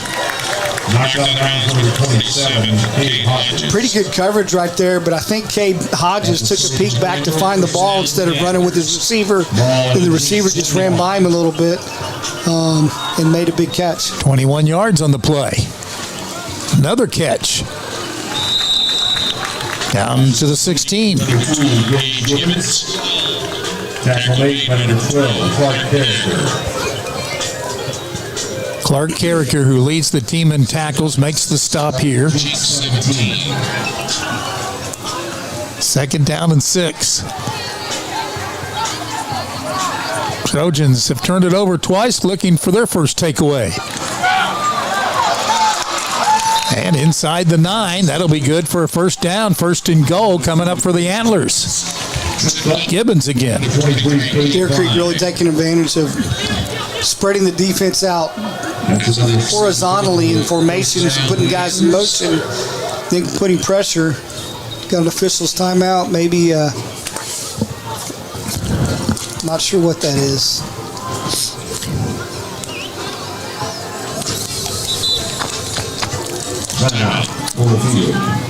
One of the things that KD Jones is so good at, we've talked about over the last 3 years, is his ability to catch the ball out of the backfield. So much so that he has 96 career catches. His next catch will tie him for 6th place on the all-time list. But first things first, Deer Creek battling inside the 10. Napang, very hard runner. Brought down number 12, Clark Carricker. They really like that direct snap to him and picking up some tough inside yardage there. He's really showing that he's a hard guy to bring down. Second down and goal. Ball to 7.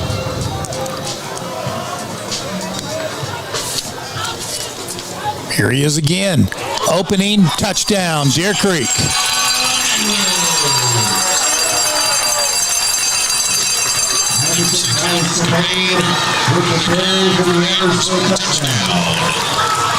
Almost like a zone blocking scheme there where he just reads the blocks up front and then he cuts it back against the grain when he finds that opening and steps into the end zone really untouched. 7 yards out for Napang.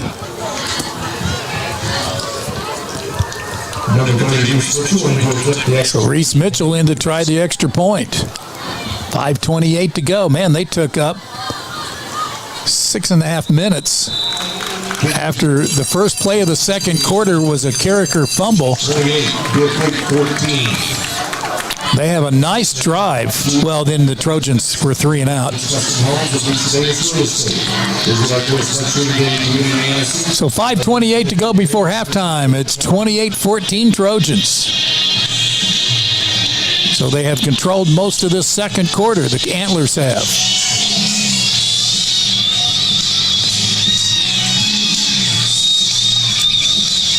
Next week, the Trojans will be home against the Moore Lions for senior band night. That's a 7 o'clock kickoff. Then a week from tomorrow night, they'll be home on Friday, the 24th, and 2 weeks from tomorrow night in Enid for Halloween. And then the Trojans close out the home season, regular season, November 6th, which is a Thursday night. 3 weeks from tonight against Edmond North. Also next week, Don, a week from tomorrow, the anniversary reunion, 25th anniversary of the 2000 state championship team. If you're on that team, you want to participate. I know Coach Darren Melton, defensive coordinator, is going to participate, as well as Coach Wes McCaleb, offensive coordinator. I think there's about 20 or so guys that I saw that had signed up for that. Eric Lindemann is kind of heading that up. You can find it on Facebook, I'm sure, but love to see anybody who's part of that championship team come out next Friday night. You were part of that coaching staff. Darren Melton was the DC, Wes McCaleb, the offensive coordinator, another former Moore Lion.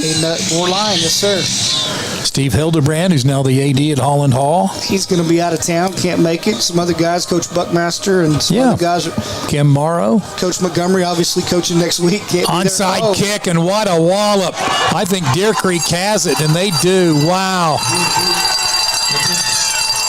Deer Creek is taking it to the Trojans as Case Easter just absolutely got blasted. I don't know how that's not a targeting. I mean, he's a defenseless player, 100% right there. How is that not a foul? That is the definition of a defenseless player. Good to see him up. Yes. Man, that was a vicious hit. So that's the third turnover on the Trojans. Well, give it up to Deer Creek, man. They have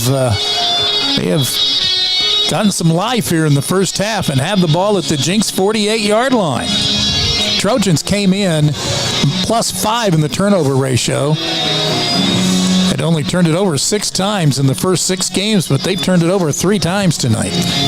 Well, and you kind of got the impression after Jenks recovered there and put up 28 unanswered points that they were just going to run away. And then the second quarter been a bit disastrous so far for the visitors. You've had 4 offensive plays, including 1 turnover and no positive yards. And they were able to stop Deer Creek on that 4th and 16, but then give up another short field. Antlers put together a nice drive, and we got ourselves a ball game here, guys, with 5.5 before halftime. Absolutely. Look at that catch by the quarterback, and look at that wind up, and down he goes, and the ball might have popped loose there. Incomplete pass, they say. Boy, well, Don, Jalen Cato has taken some hits this year at the receiver position. He delivered one there. Just a beautiful form tackle running through that ball carrier by Jalen Cato. He smoked Jalen Davis. tattooed him. 2nd and 10 coming up. Odom was also out there to make sure he didn't go anywhere. So now they bring, I think they bring Napang. No, they're going to have Chansey back in at quarterback, and now the officials have called an official timeout. Going to move the ball up a yard, which they should. Carson Odom is at one defensive end. McAnally at nose tackle. Pangburn on the defensive tackle position, and the other edge rusher on the other side for the Trojans is Orlando Williams. Here's a pass. What a catch. Inside the 30-yard line, first down. Catch made by 15, Mason Mayhew. Number 23, Kate Klein with the tackle. That's a first down for the Antlers. Jenks pass. Complete. Yeah, right now, Trojans just really trying to, they're out of sorts, out of sync. Edmonds, Deer Creek is back up on the ball very quickly, and guys in the secondary still trying to figure out the call.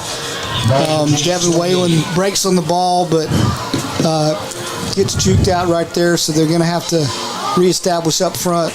Somebody kind of take over this defensive stand. And now a gain of 3 on the run to make it 3rd down and 6. This is 4-down territory, obviously, for the Antlers, who just scored on a 7-yard run after they marched 40 yards in 6 plays.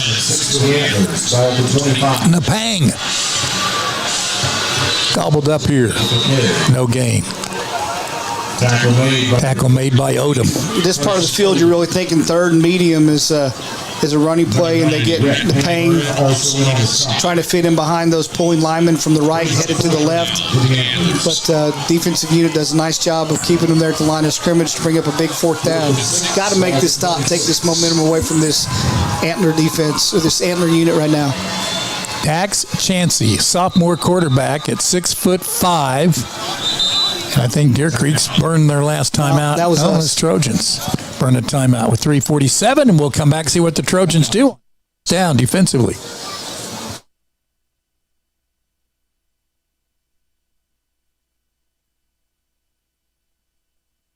Hi, this is Matt McCoy, former Jenks Trojan. I'm a proud Trojan sponsor this fall. I'm excited for Coach Gaylor and the team. I'd love to help you with your insurance. Please give me a call for a free quote or come by my office at 81st and 129th.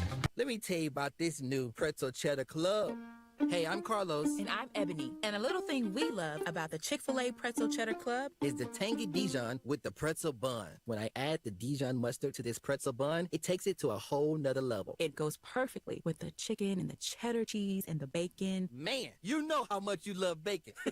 And I love the different varieties. Grilled, spicy, original. It gets you nice and excited for fall. Real guests paid for their testimony. It has been all Deer Creek in this second quarter. The Trojans were up 28-7. It's now 28-14, and the Antlers have it at the Jenks 26-yard line with 4th down coming up. You mentioned that 2000 team, Eric, that will honor the 25th anniversary of that 2000 team. Man, there were some great players on that state championship team. Seniors like Kerwin Vanfield, Jared Bowling, Ben Barber, Scott McCoy at quarterback, Tyler Wilkie, the kicker, Travis Hicks at corner, Kewan Jones, Bobby Klink won't be there. He's the head coach at Sand Springs. Mike Holmes out of the secondary, Stuart Lamb, the fullback. You mentioned Eric Lindemann.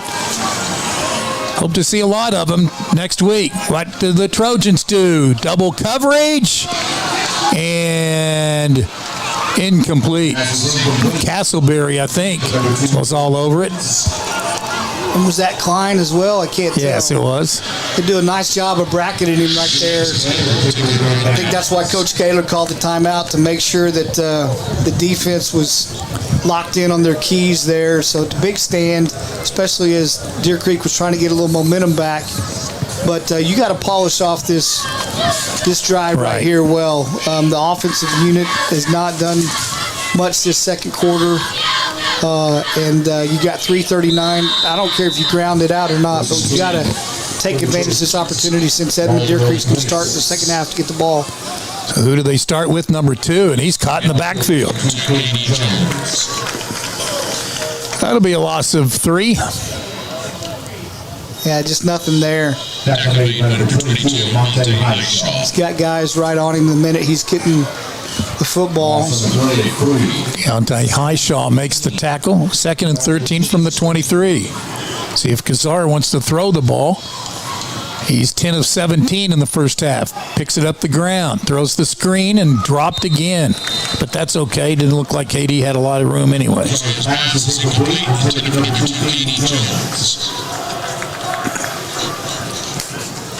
Earlier, the Antler fans, the high school student section, super fan section were yelling overrated every time KD touched the ball, and then he took off for that punt return. But they've started the chant back up right now because the Trojans haven't done very much the last couple minutes. They have not.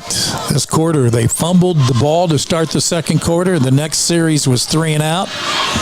Then they coughed up an onside kick, and here they are facing 3rd and 13. And even though a nice catch made by Cato, I doubt they would go for it here on what would be 4th and 4. Well, and you've also got a flag in the backfield, guys. This is a hold against the Trojans.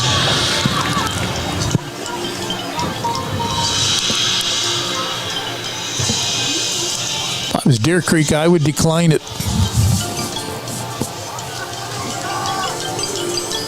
Even though I know you want to set them up deeper in Jenks territory, but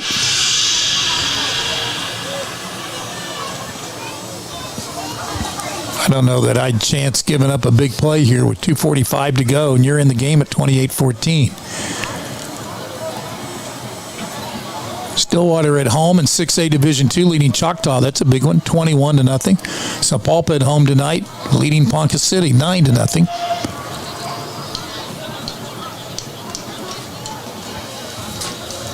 Softball state tournaments going on today. Edmond beat Broken Arrow 6-0.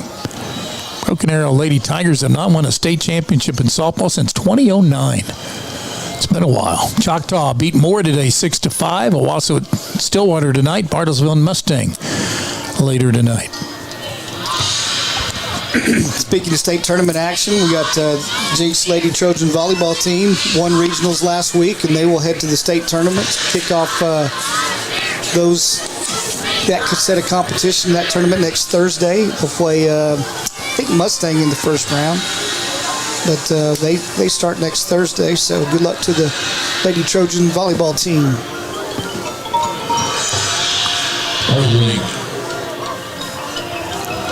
And they went ahead and declined the penalty, set up the 4th down. So it'll be 4th down and 3.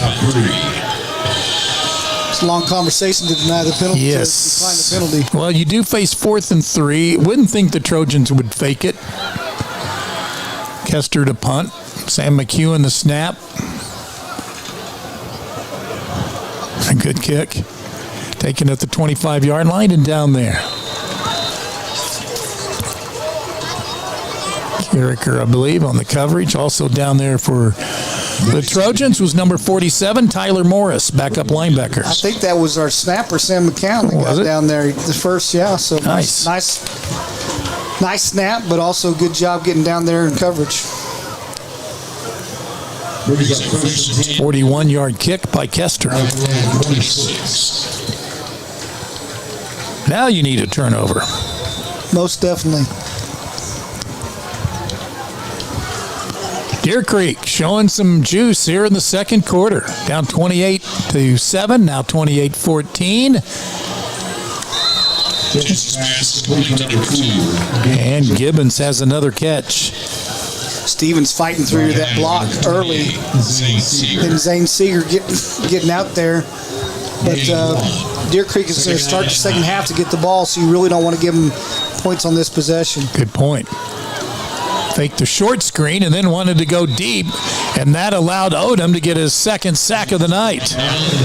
Pangburn gets back there, makes the quarterback step up. Odom is right there, and then actually one of the linemen for Deer Creek is turning around trying to get to Odom, and I think he's the one that finally knocks his quarterback down right there. But double move on the outside here. Castleberry had it locked down pretty good. So 3rd down and 14. from the 22-yard line. Trojans have a pick six this year by Ace Gilliam, but he is out of the game tonight with a shoulder injury, and I believe Jenks wants a timeout. Timeout, Jenks.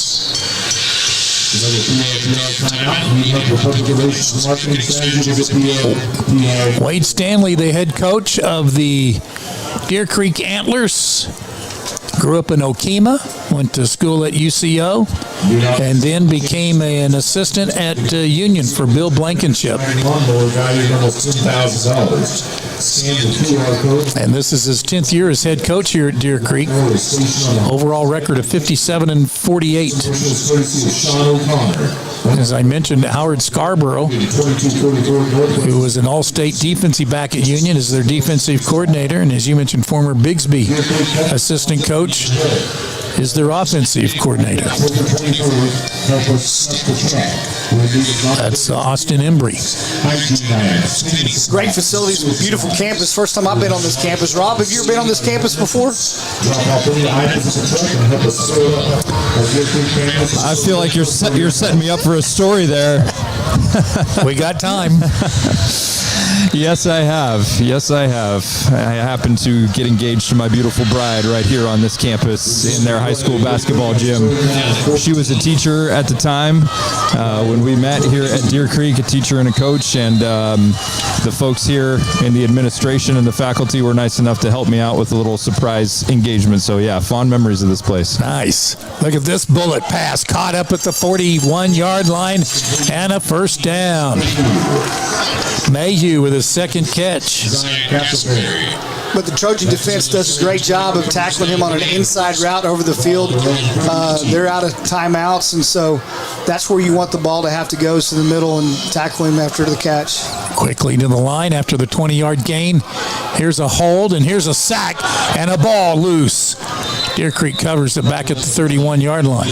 All kinds of holding going on up there as McAnally gets in the backfield, but you had Pangburn and Odom and Williams just breathing down the neck of the quarterback, and big play right there. Great defensive line stand. Rob, I happened to see a video of that proposal, and I have to say that your career in productions and just video staging, telling stories, phenomenal job. Kudos. Great proposal. That's unfortunate that you witnessed that. I would hope that it's off the interwebs forever, but as we know, the internet is undefeated. It's probably out there if somebody really wants to find it. Somebody like Coach Fox, who always does their due diligence and their preparation, leaves no stone unturned. Well, you are like most of us now, kicking your coverage on that, so congratulations. Indeed. 1st and 20 from the 31-yard line. Chancey, swing pass.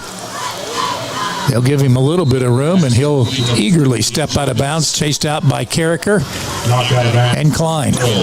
Well, you had Jalen Davis going in motion here, coming to the boundary, but he actually turns upfield. Almost looks like an arena ball play. No flag on the play, but he's definitely headed towards the line of scrimmage when the ball is snapped. Gain of 6. 2nd and 15.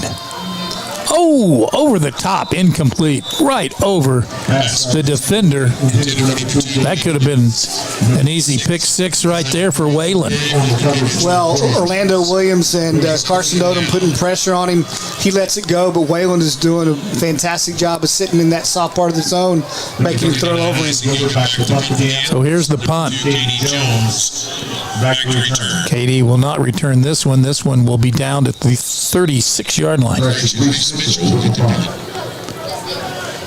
Be interesting to see what the Trojans decide to do here with 42 seconds left. We know we can score in a hurry. Points have dried up quite a bit this quarter. And Deer Creek starts the second half to get the football.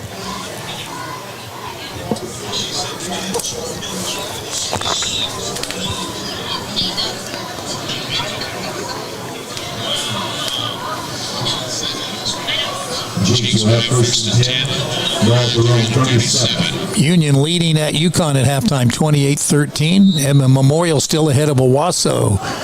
Late second quarter, 14-7. Kazar throwing. He's got the fade. He's got Klein. And Cade Klein takes it to the house. Touchdown Trojans. The sophomore has his first varsity touchdown. You better cover this whole field with these Trojans. You got KD and Cato at the top. You got Braxton Daniel on here. All of a sudden, you got Cade Klein running the wheel route down the boundary. Catches it in stride. Kazar delivers a strike. He says no problem and heads to the house. Great job right there. I like the aggressiveness. I like the call. Coach Cronister loved the execution by the offense. Well, similar to the Braxton Daniel pass down the sidelines in the first quarter, just a dart, an absolute dime from Landon Kazar, hitting Cade Klein in stride as he gets a step on the coverage, and then it was good night. So you wonder what the Trojans are going to do with 42 seconds on the clock. How about scoring 9? And they're going to send the kicker off. I'm sorry, Rob, but I can't believe what I'm seeing. The official stops the ball and sends the kicker off. So we're bringing our backup kicker who had no idea who was coming to kick this. This is McCord Griffin. Rob, you'll have to find out what happened because I'm about to have an aneurysm up here. I have no idea what that was. Jake Flowers. Never seen that. Jake Flowers to hold. Here's the extra point. No problem. That's no problem. No problem. From McCord Griffin. I'll do some investigating. What I know is that whatever was told to Owen Mahan and then relayed to Coach Gaylor, he didn't necessarily agree with. So figure out what that was about. But either way, the Trojans get the extra point. And he's just stepped up and drilled it like it was no big deal, didn't he? Great job right there. First touchdown pass in 2 games for Kazar, who had 4 in the Bigsby game a couple of weeks ago. So the Trojans now 35-14. Now that will certainly help your blood pressure and Adam Gaylor's blood pressure going into the halftime locker room. Well, I want to say that's a great job by the kicker just coming in because he's not thinking. Right. He's the backup kicker, right? He's not thinking anything, and all of a sudden he has to come off the sideline. He sprints out there. I don't even think he got all of his steps measured out. He just stepped back, kicked it, and it was true. So great job right there. How far was the pass? 63. Number 5, J.O. Davis. Sorry about that. So a 63-yard pass on the first play from scrimmage from Kazar to Klein. That is touchdown pass number 16 for Kazar. Look at Landon's numbers. We'll look at all the numbers at halftime. Brought to you by Good Sense, Delis and Subs. Kazar 210. Passing yardage in the first half, 1 touchdown. KD has 95. He had 100 yards at one time rushing. He's now down to 95. And he has 2 catches tonight for 26 yards and a punt return. A long punt return. And he has 2 punt returns for 67 yards. He's closing in on Trayvon Burre's all-purpose yardage record. He was about 1,000 yards behind him coming into the night.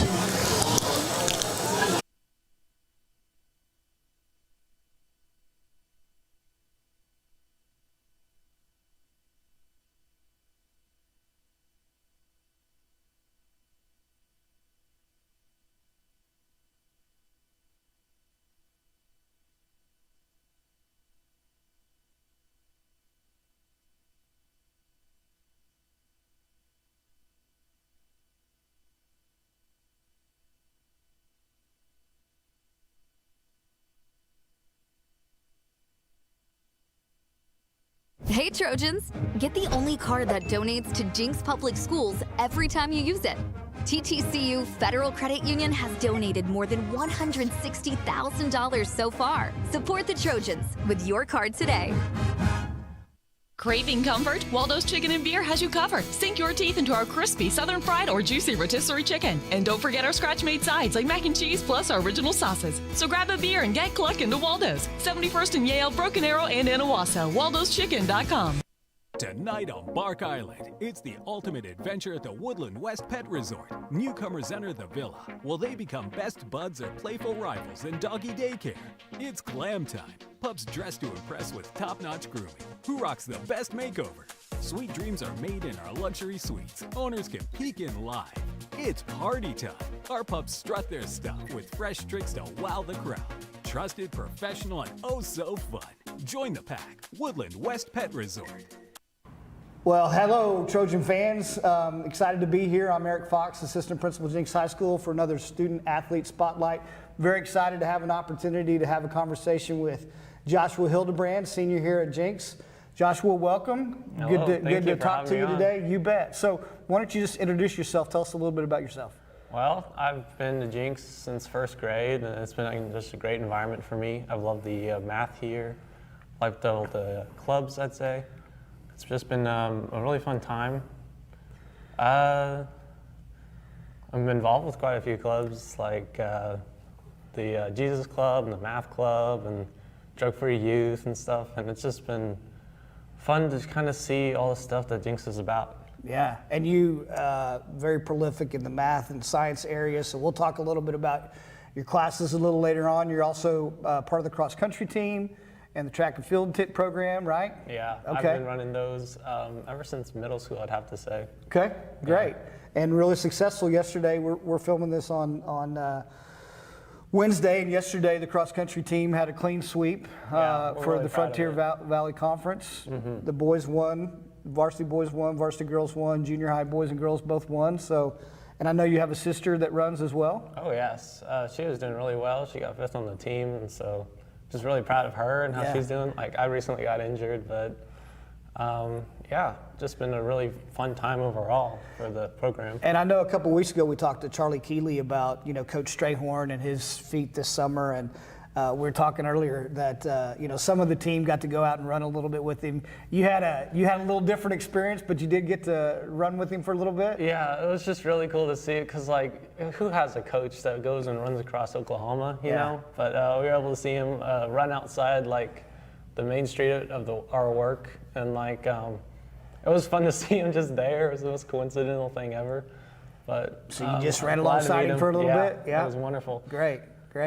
Well, you guys do you have so many big meets that you get to go to, and looking back as a senior, I know you're injured right now, but looking back as a senior in the program, what are some of the most enjoyable meets or experiences you've had, either in cross country or in track? I've got to talk about two things, because first is our favorite meet ever is the distance after dark meet, because you're running in night. You never get to do that. Mm-hmm. It's just nice and beautiful out, and you're running under lights, and it's nice and flat in a soccer field. That's just the best PR course for us. Mm-hmm. And we love doing that. Another thing that we really love to do in tradition is with our floats and our float design. We recently had all the HOCO floats come in through. So this year was the America theme, and we just loved hosting that and doing all those things. Just a really fun time for everyone involved. Yeah, you guys had a good time on your float last week at the homecoming parade. So you guys were all decked out in your red, white, and blue. You definitely made a striking presence as you're coming down Main Street. So glad you guys had a good time with that. So we talked earlier about some of your coursework. Tell us some of the classes you're taking right now as a senior. Well, right now I'm taking 3 AP classes. I started the day off with Intro to Human Anatomy and Physiology, and then I go into Intro to Programming. But my last 3 classes to end off the day are AP Physics C, Differential Equations, and AP Lang and Comp. Wow. So I've got to say that the hardest of any of them has got to be the physics. Really? It's my toughest class. It's just weird, because physics, it's half a language class of just speaking physics, and half a actual calculus, math. So it's math and language combined in the scientific field. You can't really get a good score unless you're able to communicate what you're able to do. Well, there's probably a life lesson in there somewhere too. So differential equations is the class that we have that's after AP Calc BC. You'll have to really help me out. I am not much of a mathematician. How would you explain what you do in differential equations to somebody like me? It's pretty simple to explain, but it's after Calc AB and Calc BC, but in differential equations, you're given a equation that has multiple derivatives of itself in it. What we kind of do is we break it down by, instead of using the actual derivatives, we put it into powers, and so you just solve like a quadratic until you're able to then do all the derivatives and integrals, which like that'd be hard to explain what a derivative No, integral is. You're doing great. I'm sure people out But there we break understand. it down in an algebraic way. Yeah. So it's easy to understand if you can like compartmentalize all the different aspects of the equations. Okay, so long-term goal, all these math classes, physics classes, and stuff like that. What's the future hold for you? What do you want to do? It's all building into like engineering. I was like either a mechanical or an aerospace like field. I'm really interested in solving problems and seeing what I can do with the skills I've learned at school and see how I can like make things, like especially in the space industry, which I think is really going to take off. So cool. Yeah. Very cool. And you were saying that you maybe headed to Oklahoma State, but maybe some other options as well? There are so many options. Yeah. Like, it's very tiered and all that stuff. But yeah. Well, I know there'll be a school that'll be very fortunate to have you on their campus. But you know, when you're thinking about all these courses and your future, and you've been here since first grade, you don't get the term lifer since you moved here, but we'll adopt you as the lifer family. Okay, you don't have to worry about that. So you said you went to West Elementary and you've been here since first grade. What do you feel like kind of makes Jenks a special place? Whether it's the high school, whether it's the athletic program, what has Jenks meant to you as you've kind of come through and now you're into your senior year? It's just been really special with, I'd say, opportunity, and also like all of the math, because this is like just a great school where you have all of these advanced courses that you'd only experience in college. Like my parents didn't reach calculus until college, so it's just been fun to be a part of that. I like how we're built on achieving excellence. It's something that's pretty important to me.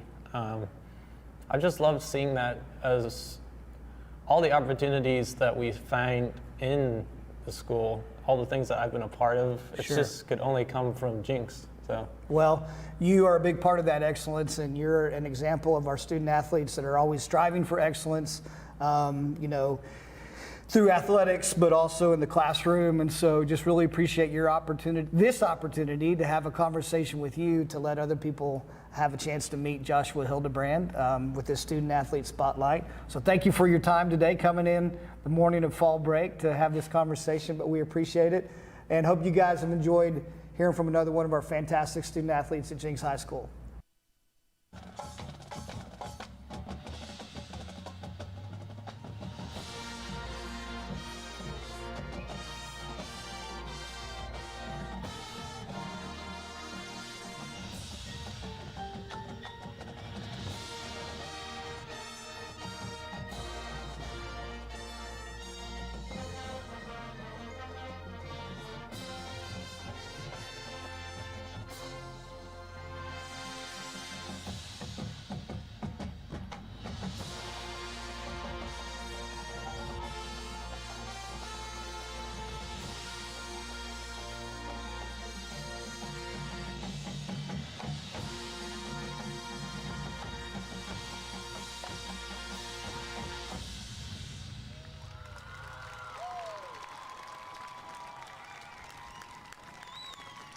The band is under the direction of John Third, Abby McKinney, Georgia Patterson, Greg Eberts, and Jared Van Bickle, with additional instructions from Preston Smith, Will Bishop, Brooke Boyd, Lexi Matthews, Max Lyles, Isabella Mott, Brad Clemenson, and Greg Mangus. The Antler Pride Marching Band would like to thank our 2025 sponsors, Bevco, Deer Creek Storage, First United Bank, Advanced Auto Technology, Baxter Advisory Services, Newhart Family, J.A. Oilfield Manufacturing Incorporated, Legacy Bank, Coffee Creek Church, Equity Bank, Commerce Bank, Raising Cane's, and the Giprich family. Ladies and gentlemen, one more time, the Antler Pride Marching Band.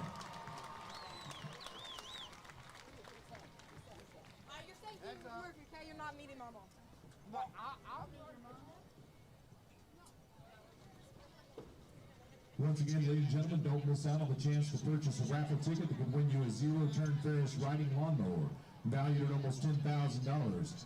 Scan the QR code on the video board for more details. The lawnmower is stationed on the home side near the ticket booth. This promotion is courtesy of Sean O'Connor, owner of O'Connor's Lawn and Garden, located at 2244 Northwest 140th Street, just east of Quail Springs Mall. Deer Creek Comfort Closet needs your help at your next home game, Friday, October 24th. Please help us stuff the truck. We're in need of non-perishable food items, hygiene items, cleaning supplies, and school supplies. We'll have a large truck at the stadium by the home entrance. Drop off any items at the truck and help us fill it up. Our Deer Creek families are so thankful for your help. Go Creek.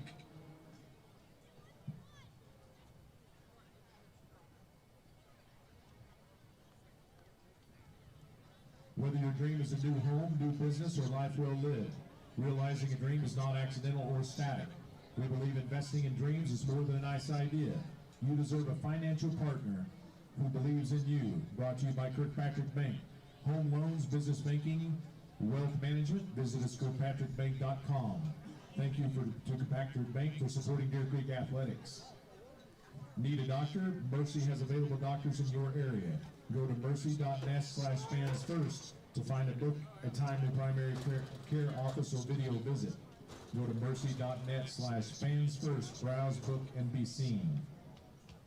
Remember that Raising Cane's Hot Chicken Fingers is open and ready to serve you. Raising Cane's Chicken Fingers, one love. Contact David Hoffines at State Farm Insurance for all your insurance needs.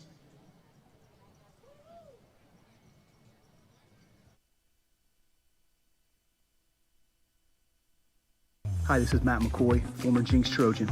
I'm a proud Trojan sponsor this fall. I'm excited for Coach Gaylor and the team. I'd love to help you with your insurance. Please give me a call for a free quote or come by my office at 81st and 129th. Come with us to the new Meteora location on 61st and Yale. If you haven't been to Meteora before, you are missing out.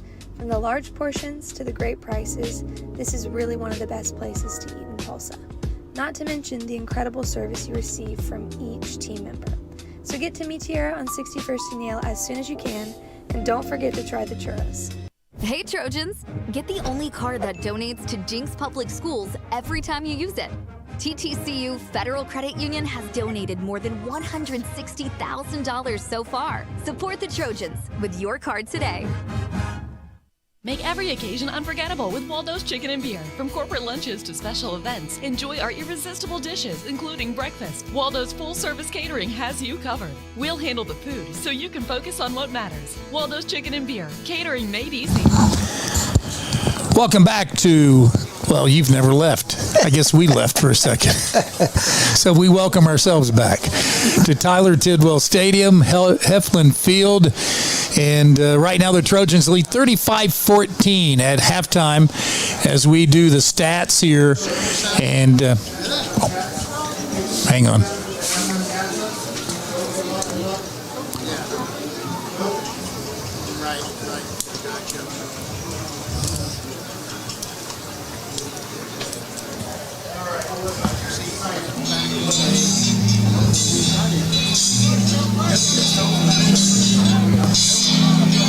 Here are the stats here at halftime. 341 total yards for the Trojans, 190 for Deer Creek. 3 turnovers, though, have not helped the Trojans. First downs 13-7. Trojans 131 rushing, 210 passing. Deer Creek just 19 carries for 8 yards rushing, 190 passing. Trojans 5 of 8 third down. Deer Creek 2 of 9 third down. Those stats brought to you by Good Sense Delis and Subs. Coach Fox, as we get ready for the third quarter, what do you think Adam Gaylor is talking to his team about? Well, you say they have 190 yards passing in the first half. You know what? 88 of it was the very first play of the game. So 92 of it. 92 of it. So that's a big chunk play. I mean, just have to settle down and play within yourselves. You know, whether you're going to get calls for you, against you, whatever the case may be. You know, like you said, control the things that you can control.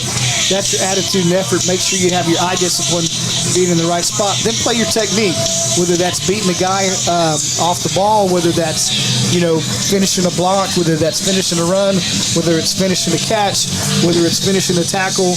Play your technique, and you're going to be fine. But you can't give a team like this hope, because here's the deal.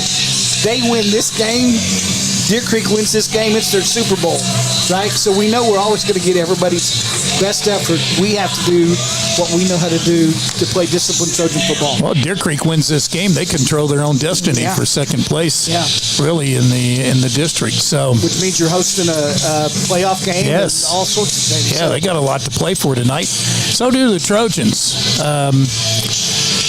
So we'll see. Jenks, 35-14. You wouldn't think they're in any danger of maybe losing this game, but last week it was what, 28-6? It was same 27-6 at halftime.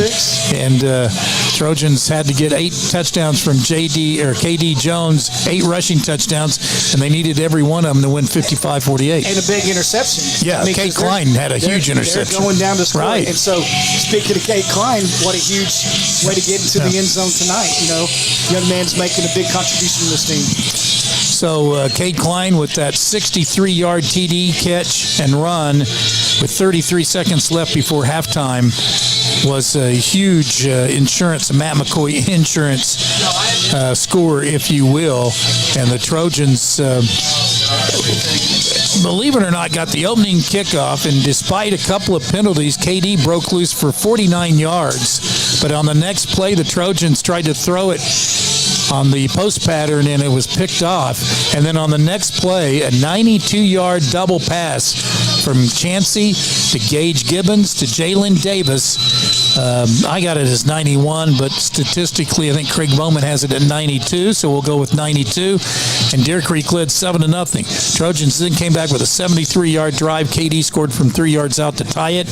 Trojans got a defensive 3-and-out, came right back with a 12-play, 53-yard drive on a KD 1-yard TD touchdown plunge after going for it on 4th down and 1 and getting that. So they went up 14-7, another 3-and-out. Trojans rallied back with a 75-yard drive thanks to a 69-yard pass to tight end Braxton Daniel. KD scored his 3rd touchdown from 6 yards out, and we went into the second quarter at 28-7 when Clark Carricker scored just before the end of the first quarter. In the second quarter, though, it was all Deer Creek after a Trojan fumble and then a 3-and-out. Deer Creek went 40 yards in 6 plays to make it 28-14. Onside kick, Trojans coughed it up. Deer Creek later got the ball back on another 3-and-out. And unfortunately couldn't score for them as they went for it on 4th down.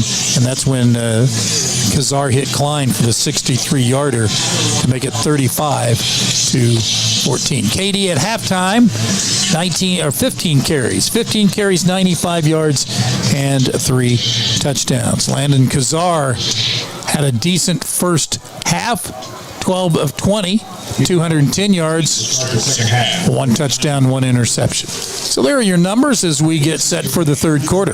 Something to watch for. Deer Creek hit us hard with an onside kick. We'll see what the Trojans do. Do they kick it deep, or do they come up with a little special teams mojo of their own?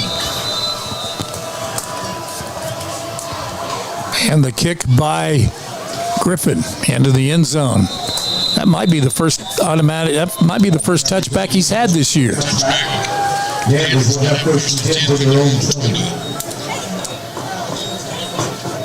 Well, I know this defense is going to be, the recipient of some conversations about, hey, just play within yourself, make turnovers, keep playing with great effort, play with good technique. And if you're going to be one of those defensive linemen thinking you're getting held, make it obvious you're getting held. Right. Let them tackle you, but get back there and cause some disruption in the backfield. Baseball scores today. The Dodgers beat the Brewers 3-1 and lead 3-0 in that National League Championship Series. Here's a running play going right. No, he's not going right. He's going right into the arms of the Trojan defense. Cade Klein just having a great night. everybody playing their position, taking on the lead block, and then Klein hits that run fit and just finishes them off with quite emphatically. Loss of 3 to make it 2nd and 13 from the 17 for Chancey, the quarterback. And we've got, I think, motion on the line. They're calling us, saying we lined up offsides. So you have a big play on first down and get a big loss, and then second play, there's somebody's lined up a little bit too far in front. Over anxious. Jalen Cato had a perfect form tackle in that second quarter. I would put Cade Klein's on that last play right up there, just wrapping, planting, driving down to the turf. Beautifully done. Sure was. 2nd and 8. Hit as he throws, knocked away at the last and they're going to call a foul on Cato. Or rather, Malachi Dillard. Man, that's a tough call. You know, Rob, I don't have the same vantage point here, but I'm just going to say, that's the back judge, and if he's calling it, to me, Dillard is coming from our sideline side to come around. Maybe he hooked him with that off arm. Maybe that's what the back judge saw, but I don't know, tough break. Yeah, you're right about that arm hook. That could have happened. I fully acknowledge that. From my standpoint, watching it on the Jenks sideline, I thought, man, Malachi Dillard timed that perfectly, right? Met the receiver right as the ball arrived. Couldn't time it any better. I was incorrect. The Pang is back in as the Wildcat running back. Hard to bring down, but 31 Whalen wraps him up, grabs the legs, and double leg takedown and a gain of, no gain. Cade Klein coming up on his run fit to push him back into Whalen, and Whalen does his job and gets him down on the ground. We had a couple of other defensive linemen in there for the Trojans helping them out. Jamison Mobley, like you talked about. Riley Kester helping that defensive line front. Away we go on 2nd and 10. They have not been able to run the ball efficiently tonight. But what they have been able to do is run a lot of different people out of the Wildcat. And Chancey's done a nice job passing the ball. Yeah, Pangburn in there again, and Cade Klein. We're going to hear his name a lot. It'll be interesting to see how many tackles he comes up with at the end of this game. A very active game for the youngster. Well, let's see. They've got Carricker for 11 tackles and Klein for 7 right now. Here's a sack. 3rd one of the night for the Trojans. I think that's Orlando. Yes. Yeah, you got it done. Orlando Williams there. Great job up front by the Trojans, getting in the face of Dax Chancey. And, Chancey has some of those physical gifts. He's 6'5". He's a big quarterback, but not really fleet of foot. And there's a block punt. And covered inside the 10-yard line, I believe, by the guy who blocked it. No, I think Flowers blocked it. Then I can't see who recovered it. 21 covered it, or that's Braxton Talent. 17 on the block, guys. 17 on the block. Austin Klein, great job. Kind of hard to see from our angle right here, but huge special teams play. They've been coming at him because the punter steps up a lot farther than a lot of punters do on his approach to the ball, and they felt like they could get one and finally did right there, then almost had a scoop and score, but great play by the special teams unit. Landon Webb leads out the offensive line. Jumbo package. Heavy package left. Direct snap, KD, and nowhere to go. No gain. And looking for the jumbo Wildcat right there. I'm sorry, Don. I'm just saying, at some time, how that jumbo, you got to throw the ball. KD's capable. I bet that's in the toolkit. We'll have to see when that comes out. Loss of a yard on the play. 2nd and goal from the 8. Klein splits left. Cato and Malachi Dillard split right. KD out of the wall. No, Kazar's in at quarterback. KD is the sidecar. and it's Kazar. Rolling right, throwing at the sideline, incomplete. Malachi thought he got roughed up. Throw a flag there, Rob? I can't see. Yes, he did. This is going to be pass interference against the Antlers. He got that call. Malachi thought he got hit before the pass got there. Interesting. That's the side judge who you thought would have been the one making the interference call that went against Dillard just a few moments ago. Now he's the one that throws the interference flag there when Dillard is right next to him on the sidelines. Not saying it's a makeup. I would never say that, Rob.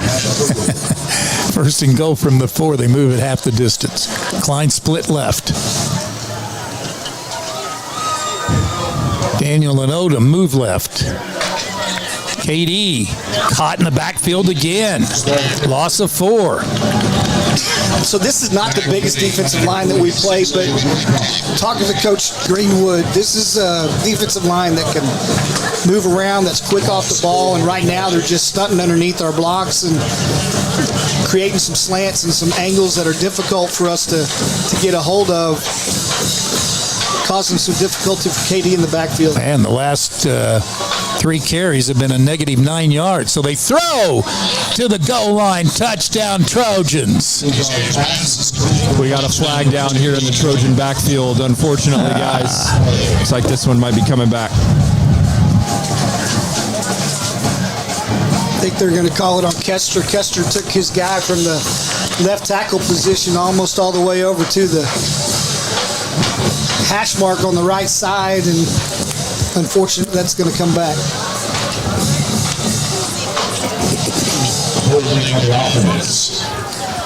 Again, discipline. The special teams gives you a great field position opportunity to cash in on. First and goal down there, and we're going the wrong direction.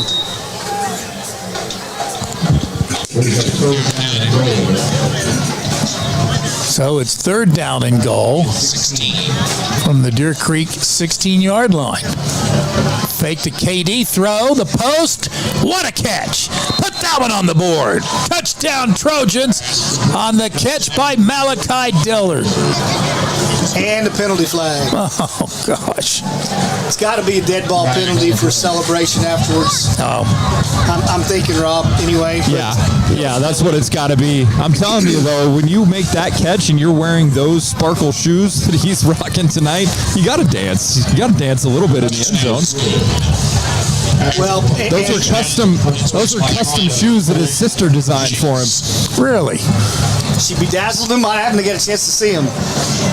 Yeah, we'll see if your guy over there can get a shot of him sometime here in the half. I'm surprised they haven't reflected the lights perfectly up to the press box. You guys haven't been blinded by him, but you can't look directly at him from down here. Well, not only was that a great catch, a tough catch right there coming to the back of the end zone, but Kazar hung in there.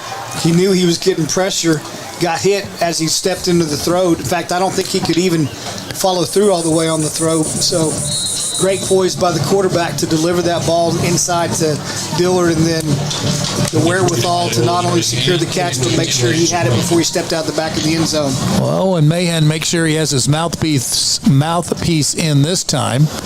7:57 to go, 3rd quarter. And the extra point on its way.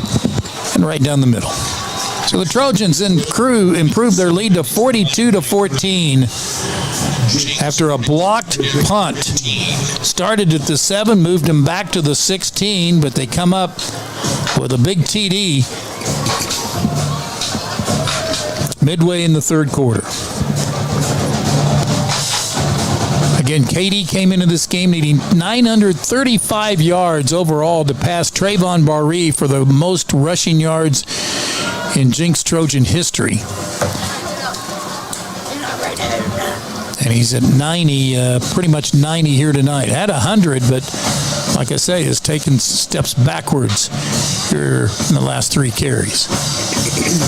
But got some all-around yards with his. Yes, he has. Punt returns. Punt return and pass receptions too. Put The big number is the score, 42-14.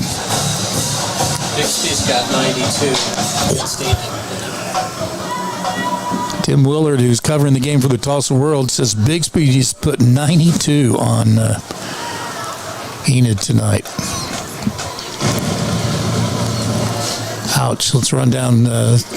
Trying to get some of the other scores, but the internet's not cooperating with me right now. Here we go. 92-0 Bixby. That's a final. Wonder if they had a running clock in that one.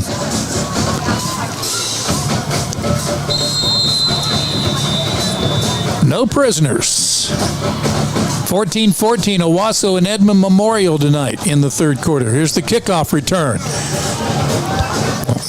And up near the 40-yard line. That'll be Jalen Davis.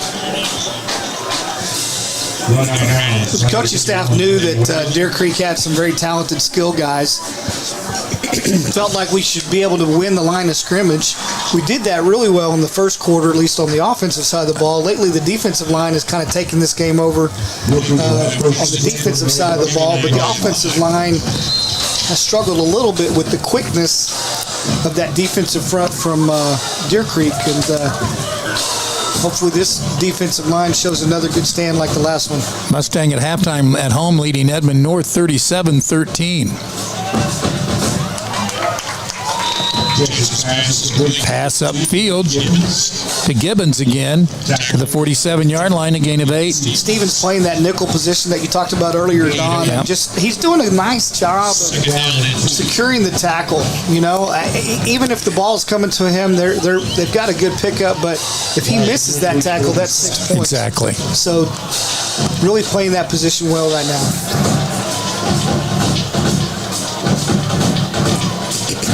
Impressed with this Deer Creek team offensively.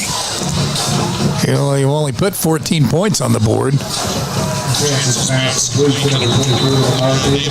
Lamar Davis has nowhere to go.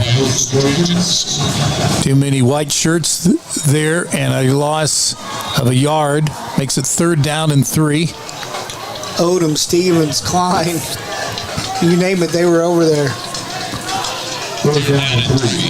Trojan football brought to you by Advanced Orthopedics of Oklahoma. Proud supporters of Trojan football. Go to AOOK.com to see how they can keep you on the playing field longer. Napong hit in the backfield.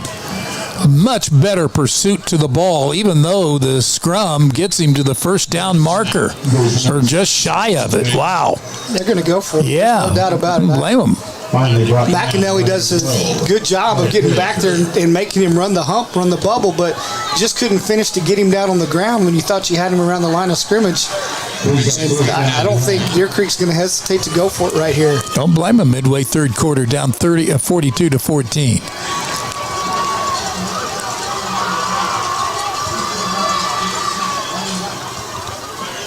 Oh, I don't know. Initially, he didn't have it, but his second effort might have got it. Let's see. Trojans don't think so. Short, guys. Side judge on this side started short, then he walked towards the marker, so it's going to be who spots it. And it goes to Trojan's way, yeah. I was just concerned because this side judge was coming in short, and he walked towards the marker, and so I didn't know if they were going to give him the spot or the other side judge a spot, but good stand by that defensive unit again, giving the offense a short field to work with. So a big stop here midway in the third quarter for Adam Gaylor's defense. At the Deer Creek 48-yard line. Trojans traditionally, notoriously known for getting these kind of stops and throwing deep, but not this time. Sweep to Malachi Dillard. Right now, these defensive linemen from Deer Creek have just shown their ability to get penetration early, to cause enough disruption in the backfield to make it hard on the running game. KD, positive yardage. Splits the defenders and drives down to the 25-yard line. And just as I say that, Rob, we seal the edge, and he's running in green grass. Yeah, and that may be the first time since darn near the first quarter that he's had any real space like that to turn the corner and actually accelerate. He had lost 9 yards in his last 3 carries. Kester Mobley set up wide out here.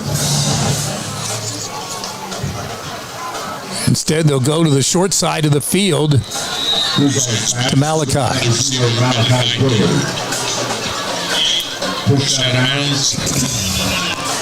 Of course, the Dillards transferring from Lincoln Christian, where they helped them to a state championship 2 years ago. They've got it rolling at Lincoln Christian, 54-game home winning streak.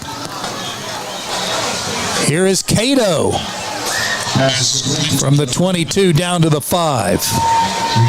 Good blocks by Klein again and Braxton to give him that crease that he can run through. Back on the ball quickly. Direct snap to KD. Trying to turn the corner. Ooh, gets horse collared down, it looks like. He's hurt down at the 3-yard line.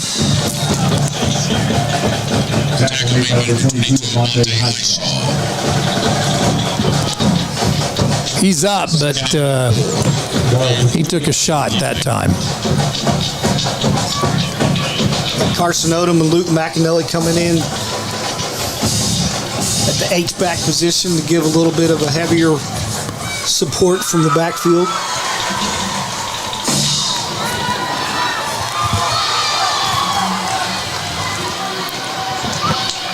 Second down, KD scrapes off the tackle and is into the end zone for his 4th score of the night. Outstanding look right there. You start with your H and your Y tied in on the left. You shift them over to the right. Defense expecting to go to the right. Then he comes back left, pulling some guys around to the left to lead him into the end zone. Good scheme right there. Good execution. 48-yard drive for the Trojans after they stopped Deer Creek on 4th and 1. Owen Mahan, the extra point, chips it up and good. 3:56 to go in the third quarter, and the Trojans now cushion the lead to 49-14.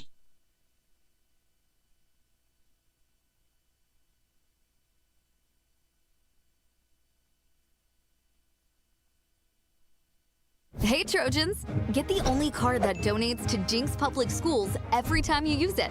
TTCU Federal Credit Union has donated more than $160,000 so far. Support the Trojans with your card today.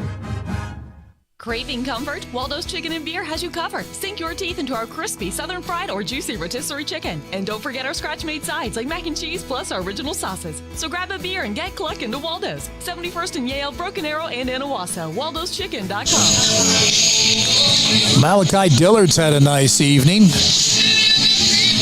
7 catches for 56 yards. That really went kind of, I would say, unnoticed, because we saw a couple of highlight catches that he had last year.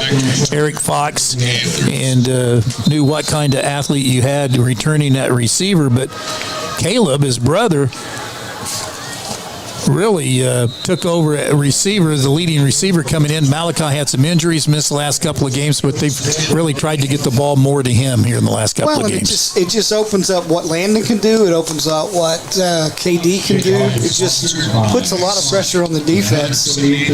And so what he's been able to do, even with just stringing together short catches, but 6-7 yards at a pop, it really wears on a defense. So I like the way that they're able to spread the ball around, and I think it's helped KD as well. 1st and 10 at the 20-yard line. Play action.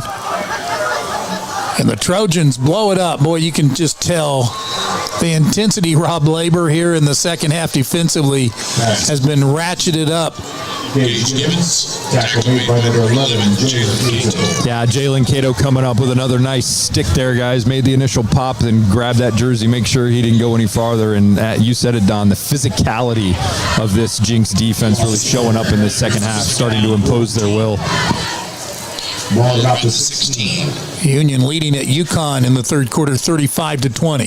Here's Chancey back to pass under pressure. It's got a man caught at the 40-yard line. He got behind the secondary, dragged down near the 50-yard line, and it's Cade Klein making the tackle on number 19, Rebel Knowles. Beginning of the third quarter. So first and 10, sponsored by Sage Chemical.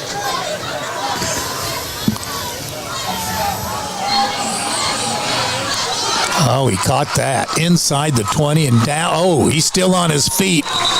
And finally out of bounds.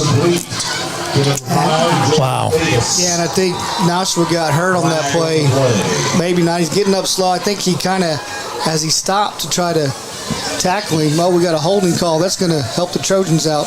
Yeah, that's Seeger back there with the cramp. Was that Seeger? Yeah. Yeah. Just got turned around there, and then as he stopped to try to bring him down, thought he got twisted up a little bit, and he'll have to come out of the game. But, Rob, we got helped out by a holding call. Yeah, it's a big help, and we talked about the physicality of this defense and really their ability to stop the run and then quickly couple over the top there. Good balls by Chancey to drop those right in, but the Trojans fortunate that one is coming back. Well, now what you want to see, I think, Coach Fox, sorry to interrupt there, is, based on what happened last week with some of the plays in the secondary and how many points you gave up in the second half, what you want is you got the game in hand. What you want to see is just a high level of execution from here on out. Well, if you're that defensive line, I mean, you're just waiting for this. You dream of this, right? If you're Pangburn or McAnally or Orlando or or Odom, I mean, you know that these guys have to air the ball out, so you know the quarterback is going to be sitting back there. So you're just in a track stance, coming hard, and it's pass rusher's dream right now.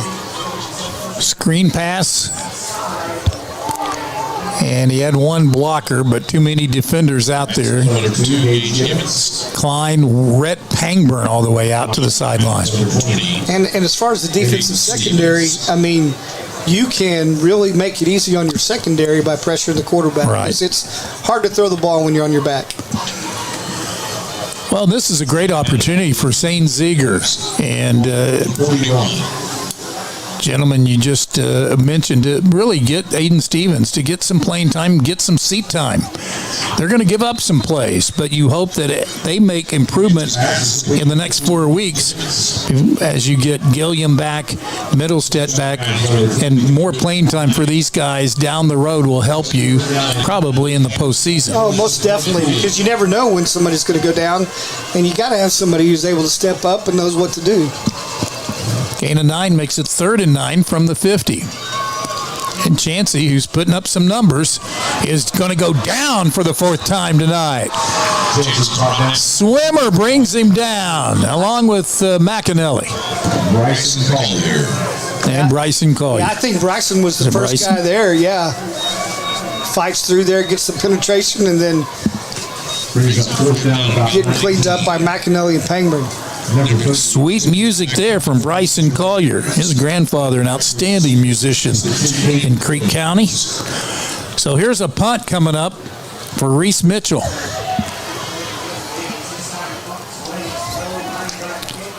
KD seizes the opportunity at the 15-yard line.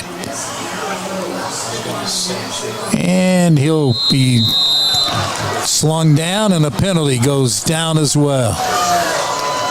I like to see him keep his composure, too. Good job there. Makes the first guy miss, puts on 2 stiff arms, gets slung to the ground, and then heads on back like he's doing a day's work. Personal foul on Deer Creek. While we're waiting on this, Don, speaking of Creek County, want to send our thoughts and prayers to Paula Dennis, our college counselor. You know her well from your drum right days, and lost her father today. I know he was a big staple in that drum right community, so she has helped so many Trojans get to college and do big things, and she's just a wonderful, wonderful person, and Mom was a longtime school teacher there in the district as well, so thoughts to her. Yeah, Paul Branch was the mayor of Drumright for many years, passed away at 94 years old this morning. So, yeah, thoughts with Paula and her husband Gary and their family, along with her brothers Doug and Mark. First down at the 37-yard line for Landon Kazar. Late stages, third quarter, up 42-14. Here's the reverse to KD. I think he wanted to throw the ball, and he gets tackled in the backfield. He dropped in the backfield, number 6, Woodcock. Nice defensive play by the Antlers, and number 6 making the stop. Yeah, these guys are just so fast in the backfield. We have not stopped their penetration. So if we're going to do a little razzle-dazzle like that, we've got to use their quickness against them and be outside of it and not run into it. Yeah, that was 46, guys. 46. Woodcock, the junior linebacker, coming up, making a really nice play. Loss of 8 to make it 2nd and 18. Kazar, look out. KD takes another shot. I think that was Dillard. Or Dillard, rather. Oh, they're going to say he caught it.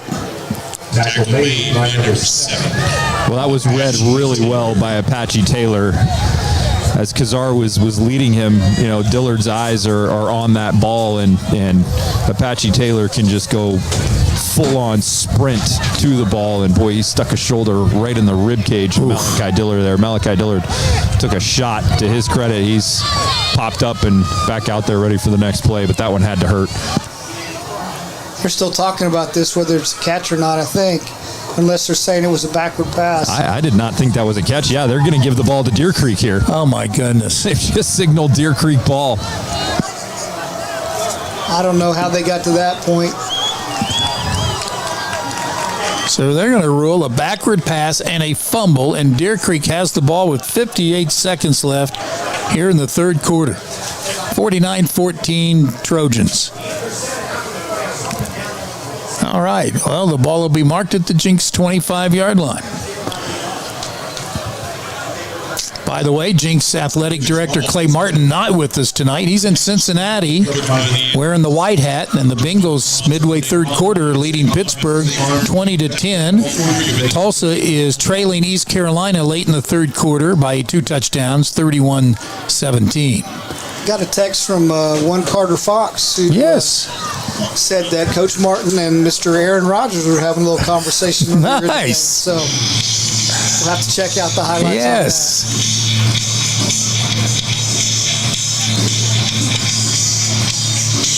The Thunder are not in action tonight. They're in action tomorrow night, an exhibition game.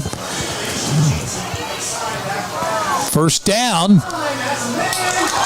Almost making a one-handed catch down at the 5-yard line as he was backing toward the end zone. That would have been one of the highlights. So we have a flag down. Yeah, they're going to get Clark Carricker for pass interference here, guys. Also, different quarterback in the game for Deer Creek. That was Gunnar Gibson, the senior, delivering that throw. Stevens coming up, giving pressure. I apologize. Go ahead. Gibson has been in on a couple of plays already in this game. Let's see how many. Gibbons threw the double pass. Chancey's 18 of 25 passing. So it moves it down inside the 15 to the Trojan 13-yard line. And here's Napang again. 4 turnovers tonight by the Trojans. And a gain of 2 here, down to the 11. As we are winding down the third quarter. Yeah, you heard Coach Gaylor talk a little bit at halftime about just those self-inflicted wounds that he, desperately wants his team to clean up. And, you're in control of the game right now, but 4 turnovers is not something that you're going to be satisfied with. No, here's a flag down, incomplete pass. Pass is incomplete. Got to be a hold. Orlando Williams knocked the quarterback down, but the snap, or the flag, flew just as the ball was snapped, really. Before the quarterback even set up. You got 2 flags down. I would think one of them has to be a hold. Illegal shift. Illegal shift on the offense. Penalty is declined. Holding on the offense. That penalty will be accepted.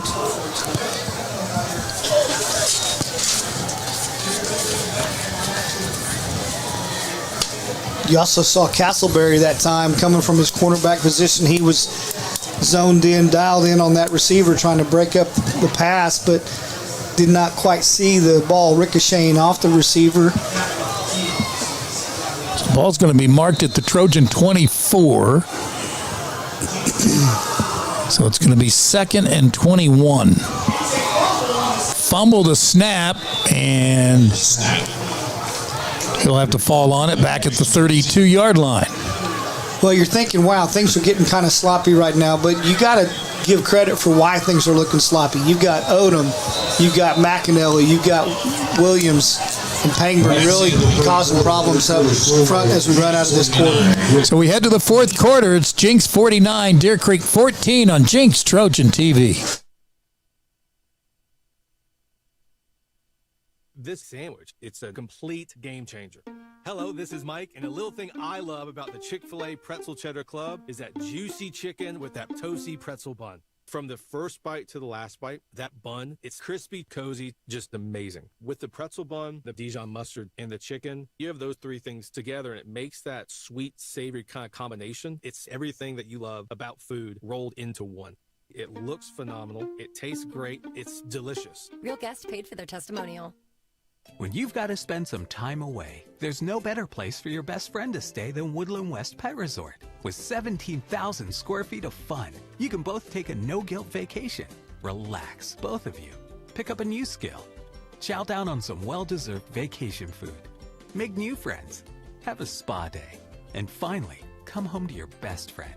Woodland West Pet Resort. Sit, stay, and play. Located next to Woodland West Animal Hospital off Highway 75 in the Jenks exit. When pain slows you down, even the simplest movements can feel out of reach. But you don't have to go through it alone. At Advanced Orthopedics of Oklahoma, we provide the results you want and the care you deserve. From diagnosis to recovery, our specialists offer advanced treatment and personalized care so you can heal and get back to what moves you. Because life keeps moving, and we'll keep you moving with it every step of the way. Advanced Orthopedics of Oklahoma. Heal, recover, advance. John King, Dr. Eric Fox, Rob Labor on the sidelines. Our Trojan TV crew with you from Edmond, Deer Creek. Producer Mason Prince. Thanks to Mason for hosting the Trojan Coaches Show with Adam Gaylor. Boy, they had a lot to talk about and a lot of highlights last week. Wednesday night, 6:30 on Cox Communications, YourView Channel 3, and then on YouTube. And the official Trojan YouTube. I'm sorry, the official sending Pangburn out. Bringing in Riley Kester.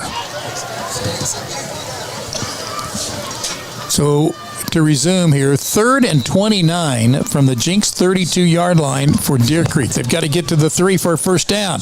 They throw a screen and down to about the 22-yard line. Down to Mayhew, his 3rd catch of the night. So it's a gain of 11, and that'll set up 4th down, and still a long ways to go, 4th and 18. Rob, I'm assuming it's an equipment situation the official is seeing, so he's sending them out of the game, whether it's knee pads or whether it's mouthpiece or what. Yeah, I think based on what we've seen and heard so far tonight, that's a safe assumption.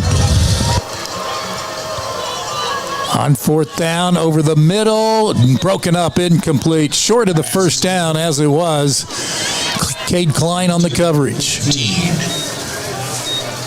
Good defensive stand right there, and we got to give it up for Cade Hodges. Got in the backfield and was getting a little business from one of the offensive linemen from Deer Creek. He just popped up and headed to the sidelines, not causing any distractions, causing any noise.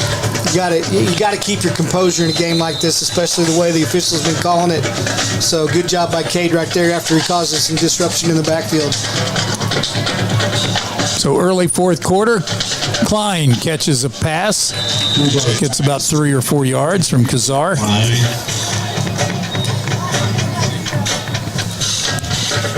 Thought you might have seen the last of KD, but you still have all the offensive starters in there. TTCU presents Trojan Visa card. KD turning right, angling left, and up to the 40-yard line, and a gain of 14. Solid run right there. Used to explosiveness to get upfield and then bounce up so you can be quick on the ball.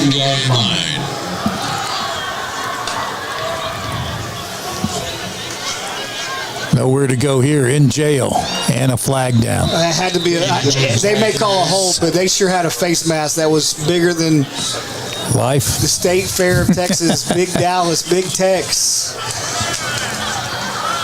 If they miss that face mask, there we go. Flag on the play. Face mask for defense.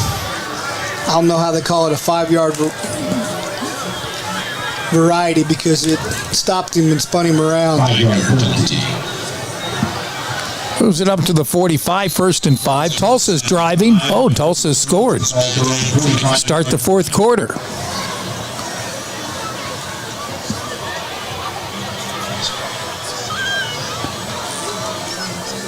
They're a touchdown behind. Meanwhile, late 3rd quarter, Cincinnati at home leading the Steelers 2017. Here's Kazar busting loose for a 1st down. Just that read play, and instead of giving it to KD like everybody's concerned about on this Deer Creek defense, he keeps it and splits right up the middle of the defense.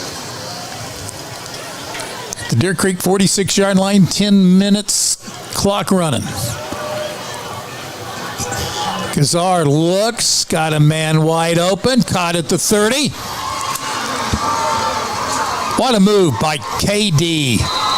Touchdown Trojans. That's big time right there from 46 yards out. Not only does he do a fantastic job running after the catch, he puts a move on, spins the defender around, cuts back onto his inside shoulder, then just gets to the end zone. And give it up for that offensive line, giving Landon all kinds of time to find this guy. Great job right there all the way around the offensive unit. That was pretty. Sam McEwen to snap. Jake Flowers. Great story on him. Hopefully we get to that sometime. And the extra point by Mahan is good. Early 4th quarter. Trojans 56. Antlers 14 on Jenks Trojan TV.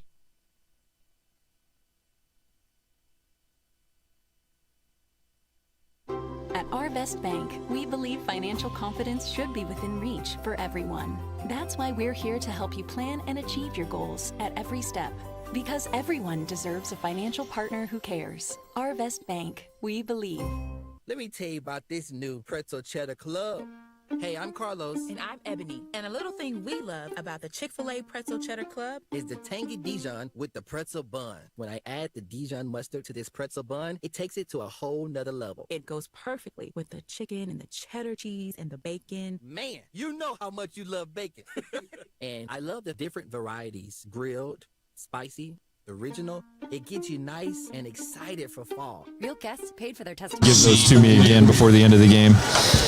4-play, 78-yard drive, and it's capped off by a 46-yard catch and run down the sideline by KD Jones, his 4th touchdown of the night.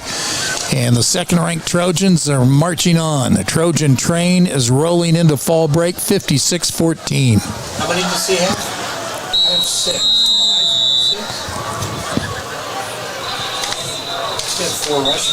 4 rushing and then that one, right? So 5 touchdowns tonight. He had a 3-yard runner, didn't he?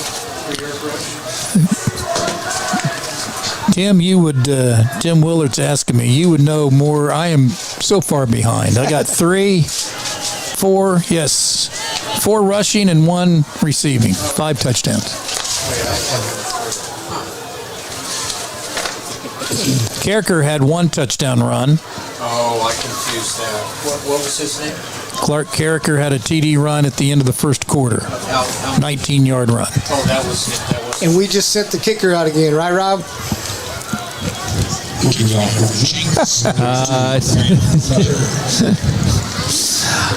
This is Grant Cutter, a sophomore. Watching the conversations on the sidelines, I'm sorry. Cutter with the onside pooch kick, taken by Deer Creek and covered at the 38-yard line. But when I say we, I want to make sure I clarify that. The guys in the black and white stripes sent another kicker out of the game.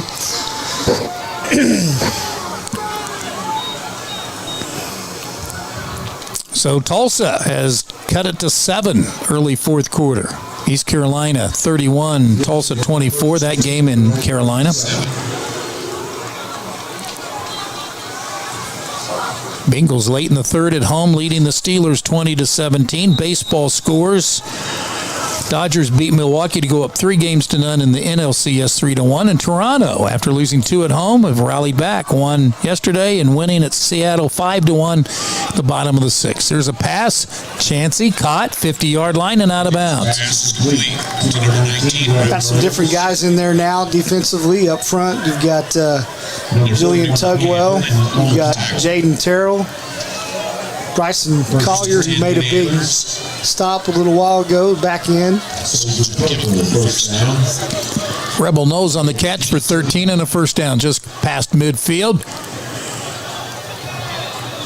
And here's a pass incomplete. Good coverage by the Trojans. Stevens coming up to help on that coverage. Austin Klein in there. You got Zane Seeger still in there. You got Grant Cutter. Speaking of Austin Klein, how about that blocked punt he had in this game? Kind of set the stage. Big hit right there by Stevens. Pass moving to number 2, Gage Evans. Number 28, Stevens on the tackle for the Trojans. Loss of play, 3. It'll be a loss of 3, make it third down, 13. Back in Deer Creek territory at the 48-yard line. Run down some other scores for you on the high school level. Pretty much everything played tonight. 2 games tomorrow. Broken Arrow plays tomorrow night. Here is a pass off the fingertips of a Trojan defender. Was that Grady Harrigal? I believe it was 36. Yeah, yes. It was over here on the sideline. Might have got his fingertips on that one. Had a shot at it. Good coverage either way. Good pressure by that defensive line as well. So.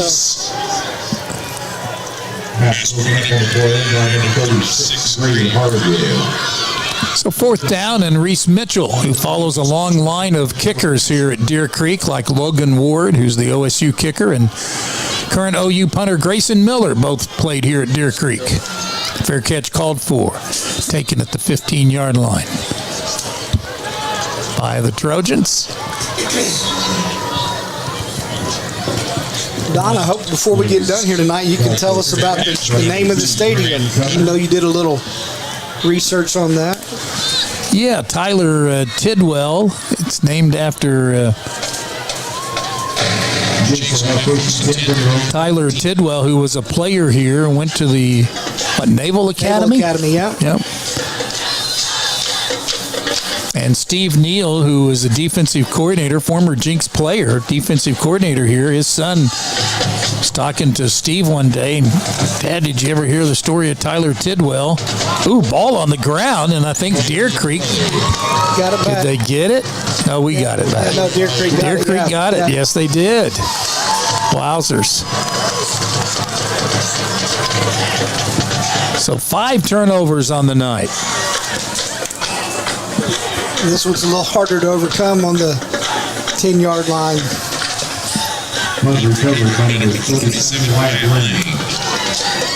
Wyatt Lane on the recovery. And so Tyler Tidwell played at Navy. Yep. And then after that became a Marine. Right. Wow. And then developed what, ALS? And so a really inspirational story on Tyler Tidwell. So they named the stadium after him. I think it was 2 or 3 years ago. Yeah, talking to Mike Catterson about it because Mike was here as a trainer and during Tyler's junior year. And then Mike went on to TU when Paul Smith was at TU. And former Deer Creek quarterback. Navy came to play against Paul Smith. Okay. They reunited there. Neat. Chancey steps up and, dropped in the back of the end zone. This defensive line still giving good pressure.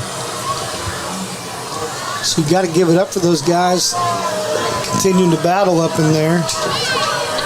Jaden Terrell, Jake Flowers. Hudson Poe drops a pass in the end zone, and so it's 3rd and goal from the Jenks 7.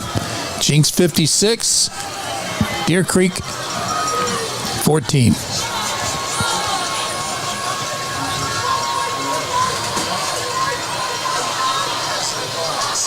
Pressure, and that's a touchdown. The catch by Gibbons, who's had a big night for Deer Creek.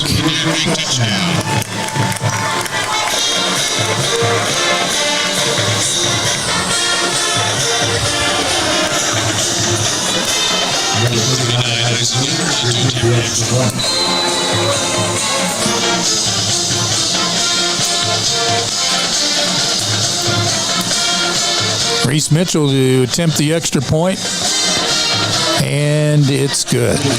8 minutes left, 4th quarter from Deer Creek, who scores, but Jenks leads 56-21 on Trojan. Hi, this is Matt McCoy, former Jenks Trojan. I'm a proud Trojan sponsor this fall. I'm excited for Coach Gaylor and the team. I'd love to help you with your insurance. Please give me a call for a free quote or come by my office at 81st and 129th. At Our Best Bank, we believe financial confidence should be within reach for everyone. That's why we're here to help you plan and achieve your goals at every step. Because everyone deserves a financial partner who cares. Our Best Bank, we believe. The Trojans against Oklahoma City area schools are 117-10 overall, and have won 45 in a row against Oklahoma City area schools, whether it's a neutral site or in Oklahoma City. Playoffs or regular season, 45 in a row and about to make it 46 in a row, leading 56-21 with 8 minutes left here in the 4th quarter. Kicking off for the Antlers, 39, Isaac Gilbert.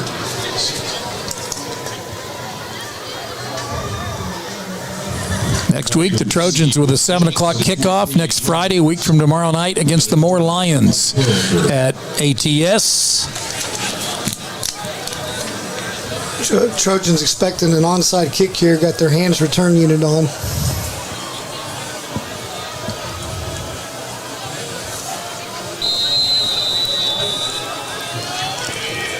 Instead, they kick it away. And Carricker just carries it out of bounds at about the 28-yard line.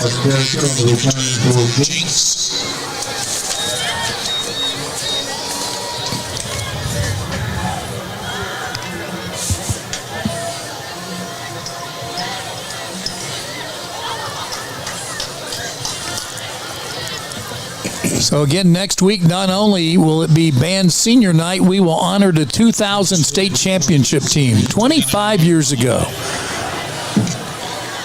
The likes of quarterback Scott McCoy, running back Kewan Jones, many other really good players, Garrett Mills. A lot of good players on that team. Like to see a lot of them back next week. Kurt Seifried, Adam Travis, Derek Crisp, guard Tim Lopez.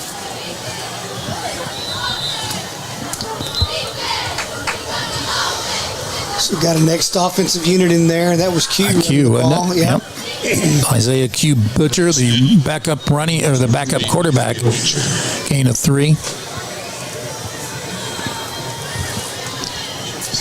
I think there's a chance, with Kazar, assuming he's back next year for his senior year, maybe moving Butcher as a backup quarterback, but also some as a running back. You have to think his ability to run the ball, they have to put him on the field more next season.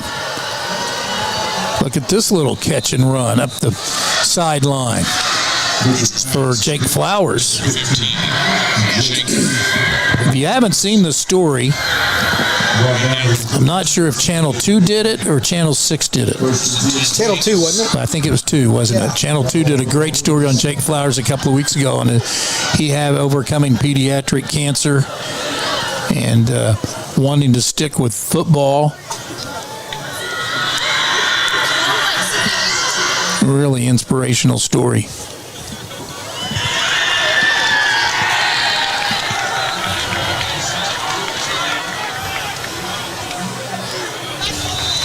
Up near midfield. Handoff goes number 82,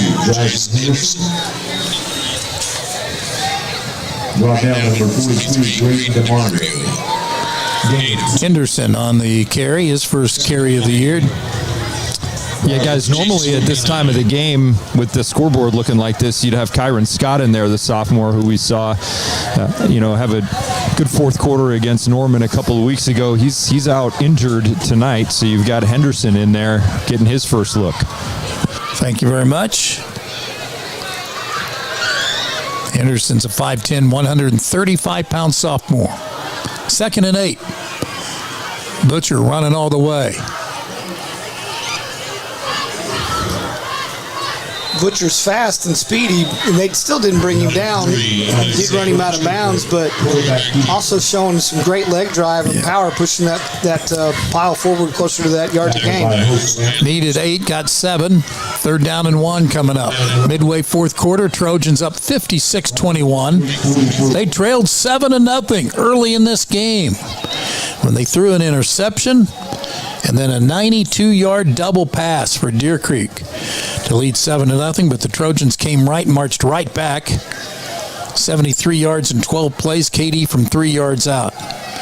He had 3 touchdown runs in the first quarter, KD did. Carricker ended the first quarter with a TD run with 41 seconds left to make it 28-7.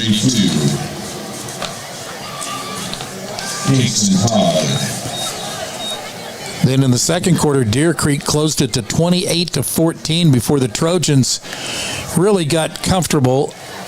With 42 seconds left, they got the ball at their own 37-yard line, and they didn't take a knee. Landon Kazar hit Cade Klein down the sideline for 63 yards to close out halftime, 35-14.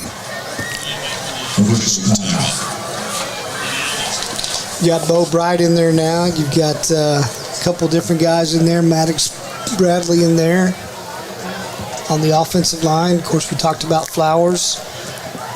You also have Kaylor Sumner in there playing an H-back.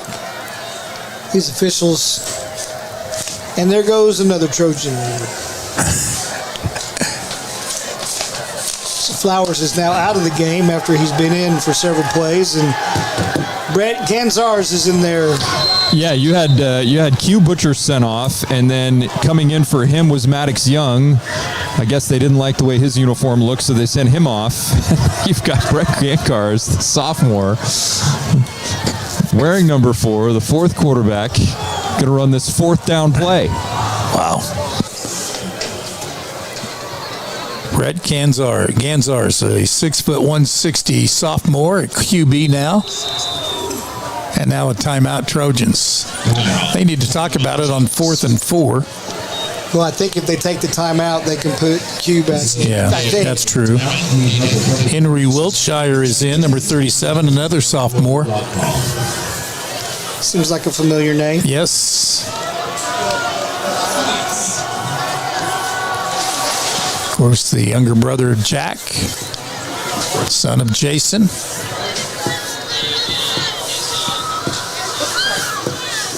Blaine Cooper was part of that 2000 team, and we've talked about this before, and hopefully we can have some of these guys on next week. But if it wasn't for on Kiwan's great play in 2000 with 20 seconds left to throw him over the middle, if it wasn't for Blaine Cooper's block downfield, he wouldn't have scored. Yeah, Blaine does a great job of running a fade route, which really is just to clear the corner out. There's not much of a chance that Scott McCoy's going to throw his way, but he's got to run full speed to clear that corner, and then he not only does he do that, but then he's the last guy that springs a block for Keywan as Keywan comes down the sidelines and gets into the end zone. So great play all around, from the protection, from the delivery from Scott. Of course, we know about the magic of Keywan, but everybody doing their job on that play just made it a fantastic play. 4th down and 3, they're going to punt. Kester pooches it away. I want to say a big thanks tonight to the Trojan TV crew. The road crew tonight: Garrett Voss, Jack Blevins, Emery Ortega, Landon Turner, Soren Stratton, and Dario Nevarez. Good work, folks. Good work. On fall break, no less. Nice. Is Mr. Prince taking you out afterwards do you get a meal out of this deal? Okay. They do get a meal. 4 chicken nuggets. Yeah. Thanks to the Booster Club. No, the Booster Club does a great job of they do, taking care of these them. guys. Appreciate that. And also appreciate the couple dozen super fans who came down, and Palm and cheer squads. And one group that's not here is the band tonight, and we'll talk about why here after this play. Okay. 4:16 left. Chansey back to pass. Had a nice night. That one's knocked down and almost picked off. Stevens wanted that back. Nice job of stepping into the throwing lane there and gets his hand up, but I think he thought he's a little bit closer to the sidelines than he was, but good defense right there. But yeah, the band is in St. Louis at Bands of America Super Regional Competition, so good luck to the Trojan Pride this weekend as they compete. You bet. Aiden Stevens has been in on 7 tackles tonight. Almost got an interception. Stepping up, throwing, bullet pass near the first down marker, and they'll call it complete at midfield. Stevens is there breaking on the ball, as well as I think that was Tyler Morris there. Ian Willis on the catch. Gain of 9 makes it 3rd down and 1 at midfield. 3:41 remaining. 56-21 Trojans. And this running play will garner a first down. Austin Klein coming up and meeting him in the hole, but just gets enough yards to get that first down. Trojans are going to garner about 467 total yards tonight.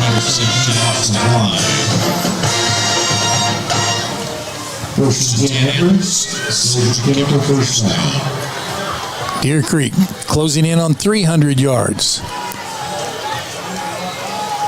Knocked down, incomplete. Another fine play out of the secondary. Austin Klein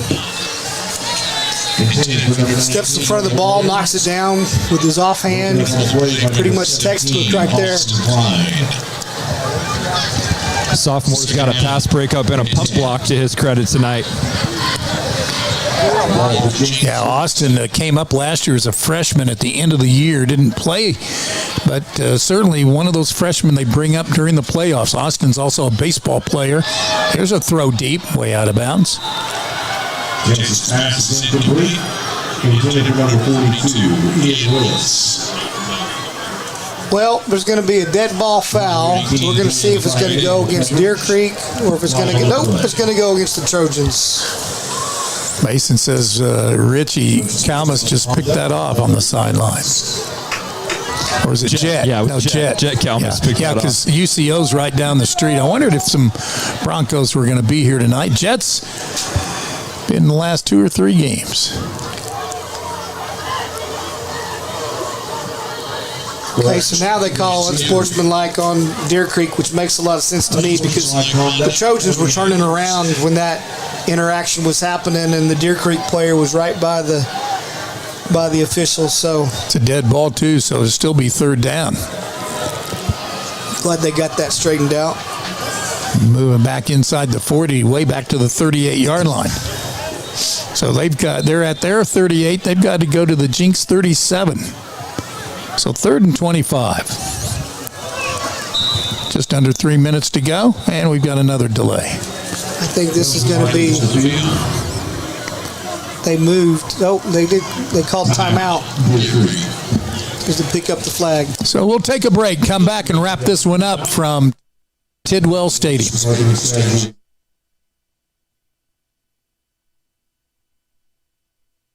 Hey Trojans, get the only card that donates to Jenks Public Schools every time you use it. TTCU Federal Credit Union has donated more than $160,000 so far. Support the Trojans with your card today. Craving comfort? Waldo's Chicken and Beer has you covered. Sink your teeth into our crispy southern fried or juicy rotisserie chicken. And don't forget our scratch-made sides like mac and cheese plus our original sauces. So grab a beer and get clucking to Waldo's. 71st and Yale, Broken Arrow, and Inawasa. Waldo'sChicken.com. Come with us to the new Meteora location on 61st and Yale. If you haven't been to Meteora before, you are missing out. From the large portions to the great prices, this is really one of the best places to eat in Tulsa. Not to mention the incredible service you receive from each team member. So get to Meteora on 61st and Yale as soon as you can, and don't forget to try the Third and a long ways to go for the Antlers. Oh, they're going to say that's a pass. All right.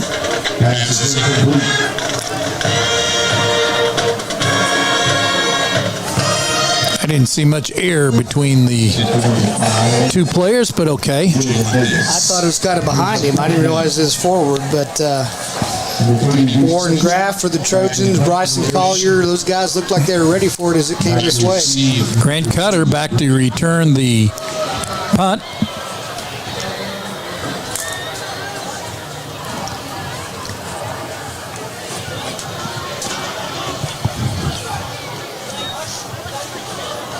Bad snap. And nice job at getting it away. Wow, what a roll. That will be one of their highlights of the season. Rolls all the way down to the 16-yard line. That's a 46-yard kick under duress. That is the best descriptor, under duress. There was extreme duress. That was the Keystone Cops right there. You know, I find that under duress rhymes with absolute mess. Doesn't it though? Coincidence, or maybe not. Also leading in the fourth quarter at home over Edmond Memorial 28-14. Edmond Santa Fe about to win their first game over Westmore. Santa Fe at home tonight winning 41-20. Mustangs all over Edmond North 54-13. Union winning at UConn 49-20. And Bixby's hung 92 on Enid tonight, 92-0.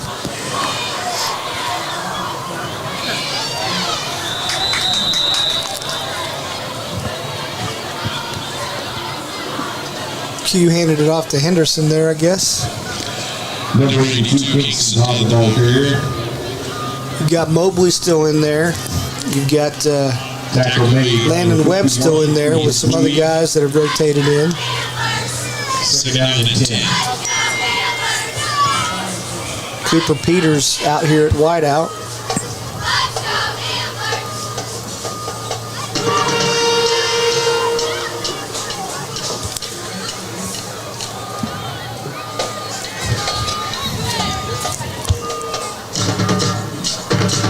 Butcher dives up for a yard. So it'll be third and long on this day in Trojan history. October 16th, 1992, the Trojans endured a tough week with the sudden death of assistant coach Jack Kreider. One of Kreider's T-shirts hung in the Trojan locker room out of respect, and the Jenks defense showed that respect by shutting out Bartlesville 57-0. Defense was led by Jay Patterson and Taylor Lancaster. They sacked the Bruins quarterback 6 times. Meanwhile, running back Chris Jones had 22 carries for 149 yards, 3 touchdowns. Jenks, under the guidance of second-year coach Ron Lancaster, improved to 6-1 on the year. 3-1 in district play. By the way, the 57 points they scored were the most scored by the Trojans in 31 years. Wow. Isn't that crazy? And I'm just going to say that's a lot of points for Coach Lancaster. Yes, it was. I mean, right. Chris Jones was a workhorse, but there's just a lot of tailback zone and some quick passing game and some bootleg. He didn't throw the ball nearly as much. Yeah, Games were much quicker. Yeah, so I know Chris Jones, I think, holds the record for the most carries in a game. Yes, 54. 51, 54, something like that. So to score that many points back then was a big deal. And then the Trojans started getting to the 60-point mark, 70-point mark, scored 90 not too many years ago. But we haven't scored, there's a flag down. It's been a while since the Trojans have put 60 on the board. Leading here 56-21 with 56 seconds left. It won't happen tonight. But they haven't scored over 60. Well, they scored 90 against Southmore in 2022, and then 68 in the playoffs against Edmond North. So they've not scored 60 or more points in the last 3 seasons. Here's the punt by Kester. In for Caleb Dillard, who missed the game tonight, along with another defensive starter in the secondary, Lincoln Middlestead, along with another secondary member, Ace Gilliam, and then Pierce Brand, starting linebacker, out tonight as well. 2 seconds left. We'll have 1 play remaining. At the 46, we will have first and 10 for the own 46.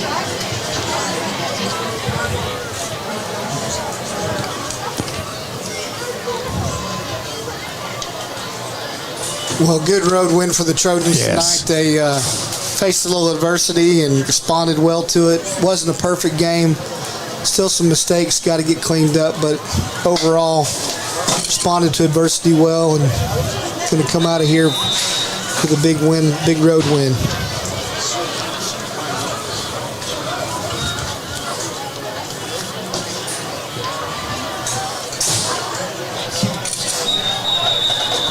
Great tackle. They ended up right there.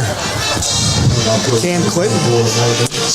So this one comes to a close, and the Trojans have won their 3rd in a row and put 56 on the board and knock off the Antlers 56-21. Deer Creek falls to 2-2 in district play, and the Trojans now will face more next week as we get down the home stretch and enjoy a fall break.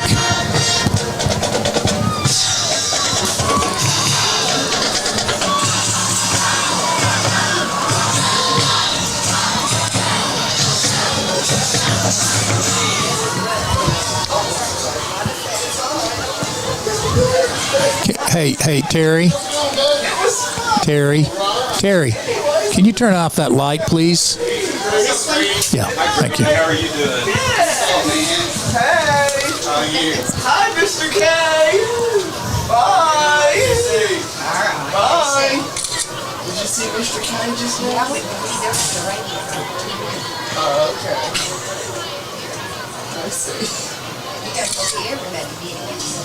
So the Trojans roll up 495 yards tonight. 7.5 yards of play, 311 yards passing, 184 yards rushing.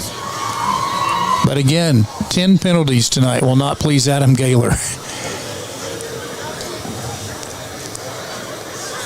And I think the Trojans have to have a record on how many guys were sent off the field. Yes, and yes, we had. I've never seen that before in my life. We had quite a few. And that's a pretty good take job, big dog. So the Trojans, who gave up an early touchdown on a 92-yard pass play, bounced back to lead 28-7 after the first period, and rolled 56-21. And again, despite 5 turnovers tonight, the Trojans did block a punt. To me, that was one of the highlights. Austin Klein's blocked punt. Big play right there. That's something that the Trojans needed in special teams, just to create a little. But we haven't had as many turnovers this year as we haven't. And so that was a big play that gave the offense the ball down there and eventually able to punch it in. Especially at a time when I think Deer Creek felt like they had a little life. Hey guys, we got our player of the game down here if you're ready. Can you guys hear me?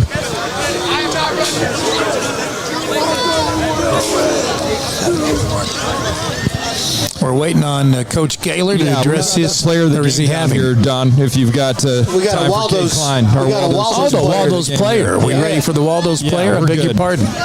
All right, down here on the field with Cade Klein, our Waldo's chicken player of the game tonight as the Trojans win it 56-21. 2 receptions, 67 yards for a touchdown, 8 tackles.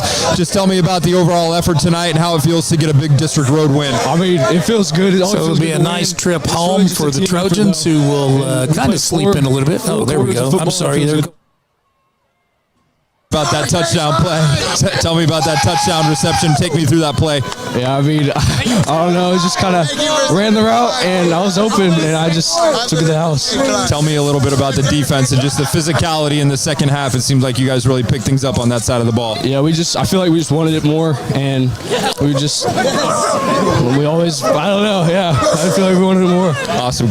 Cade, congratulations, man. Great game. Appreciate it. Our Waldo's chicken player of the game, Cade Klein. We'll catch up with Adam Gaylor here in just a second, guys. All right, thank you very much.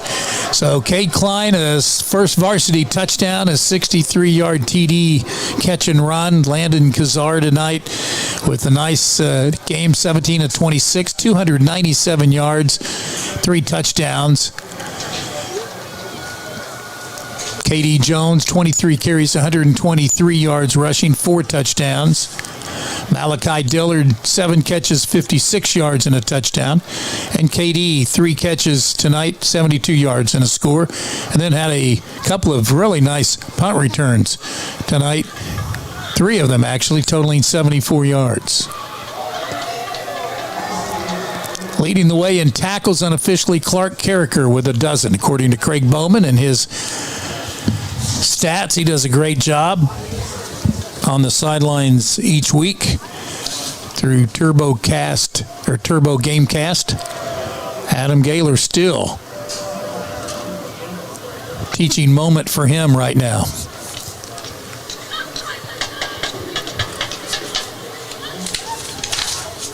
And again, even though you play inferior opponents the next 4 weeks, you've got to improve. All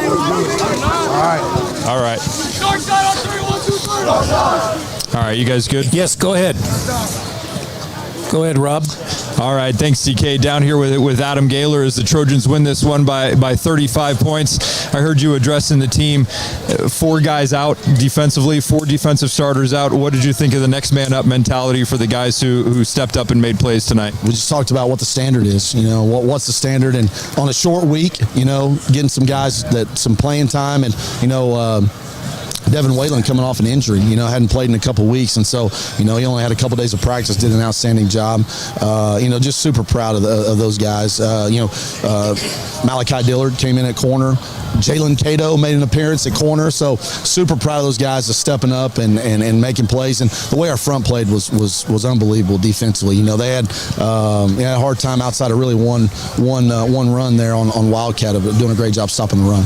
Some turnovers and penalties, and I'm sure things you'd like to address and things you'd like to clean up. But offensively, it seems like week after week, putting up these kind of numbers, these kind of totals, it seems like it's coming easily. There's balance. Did you get everything?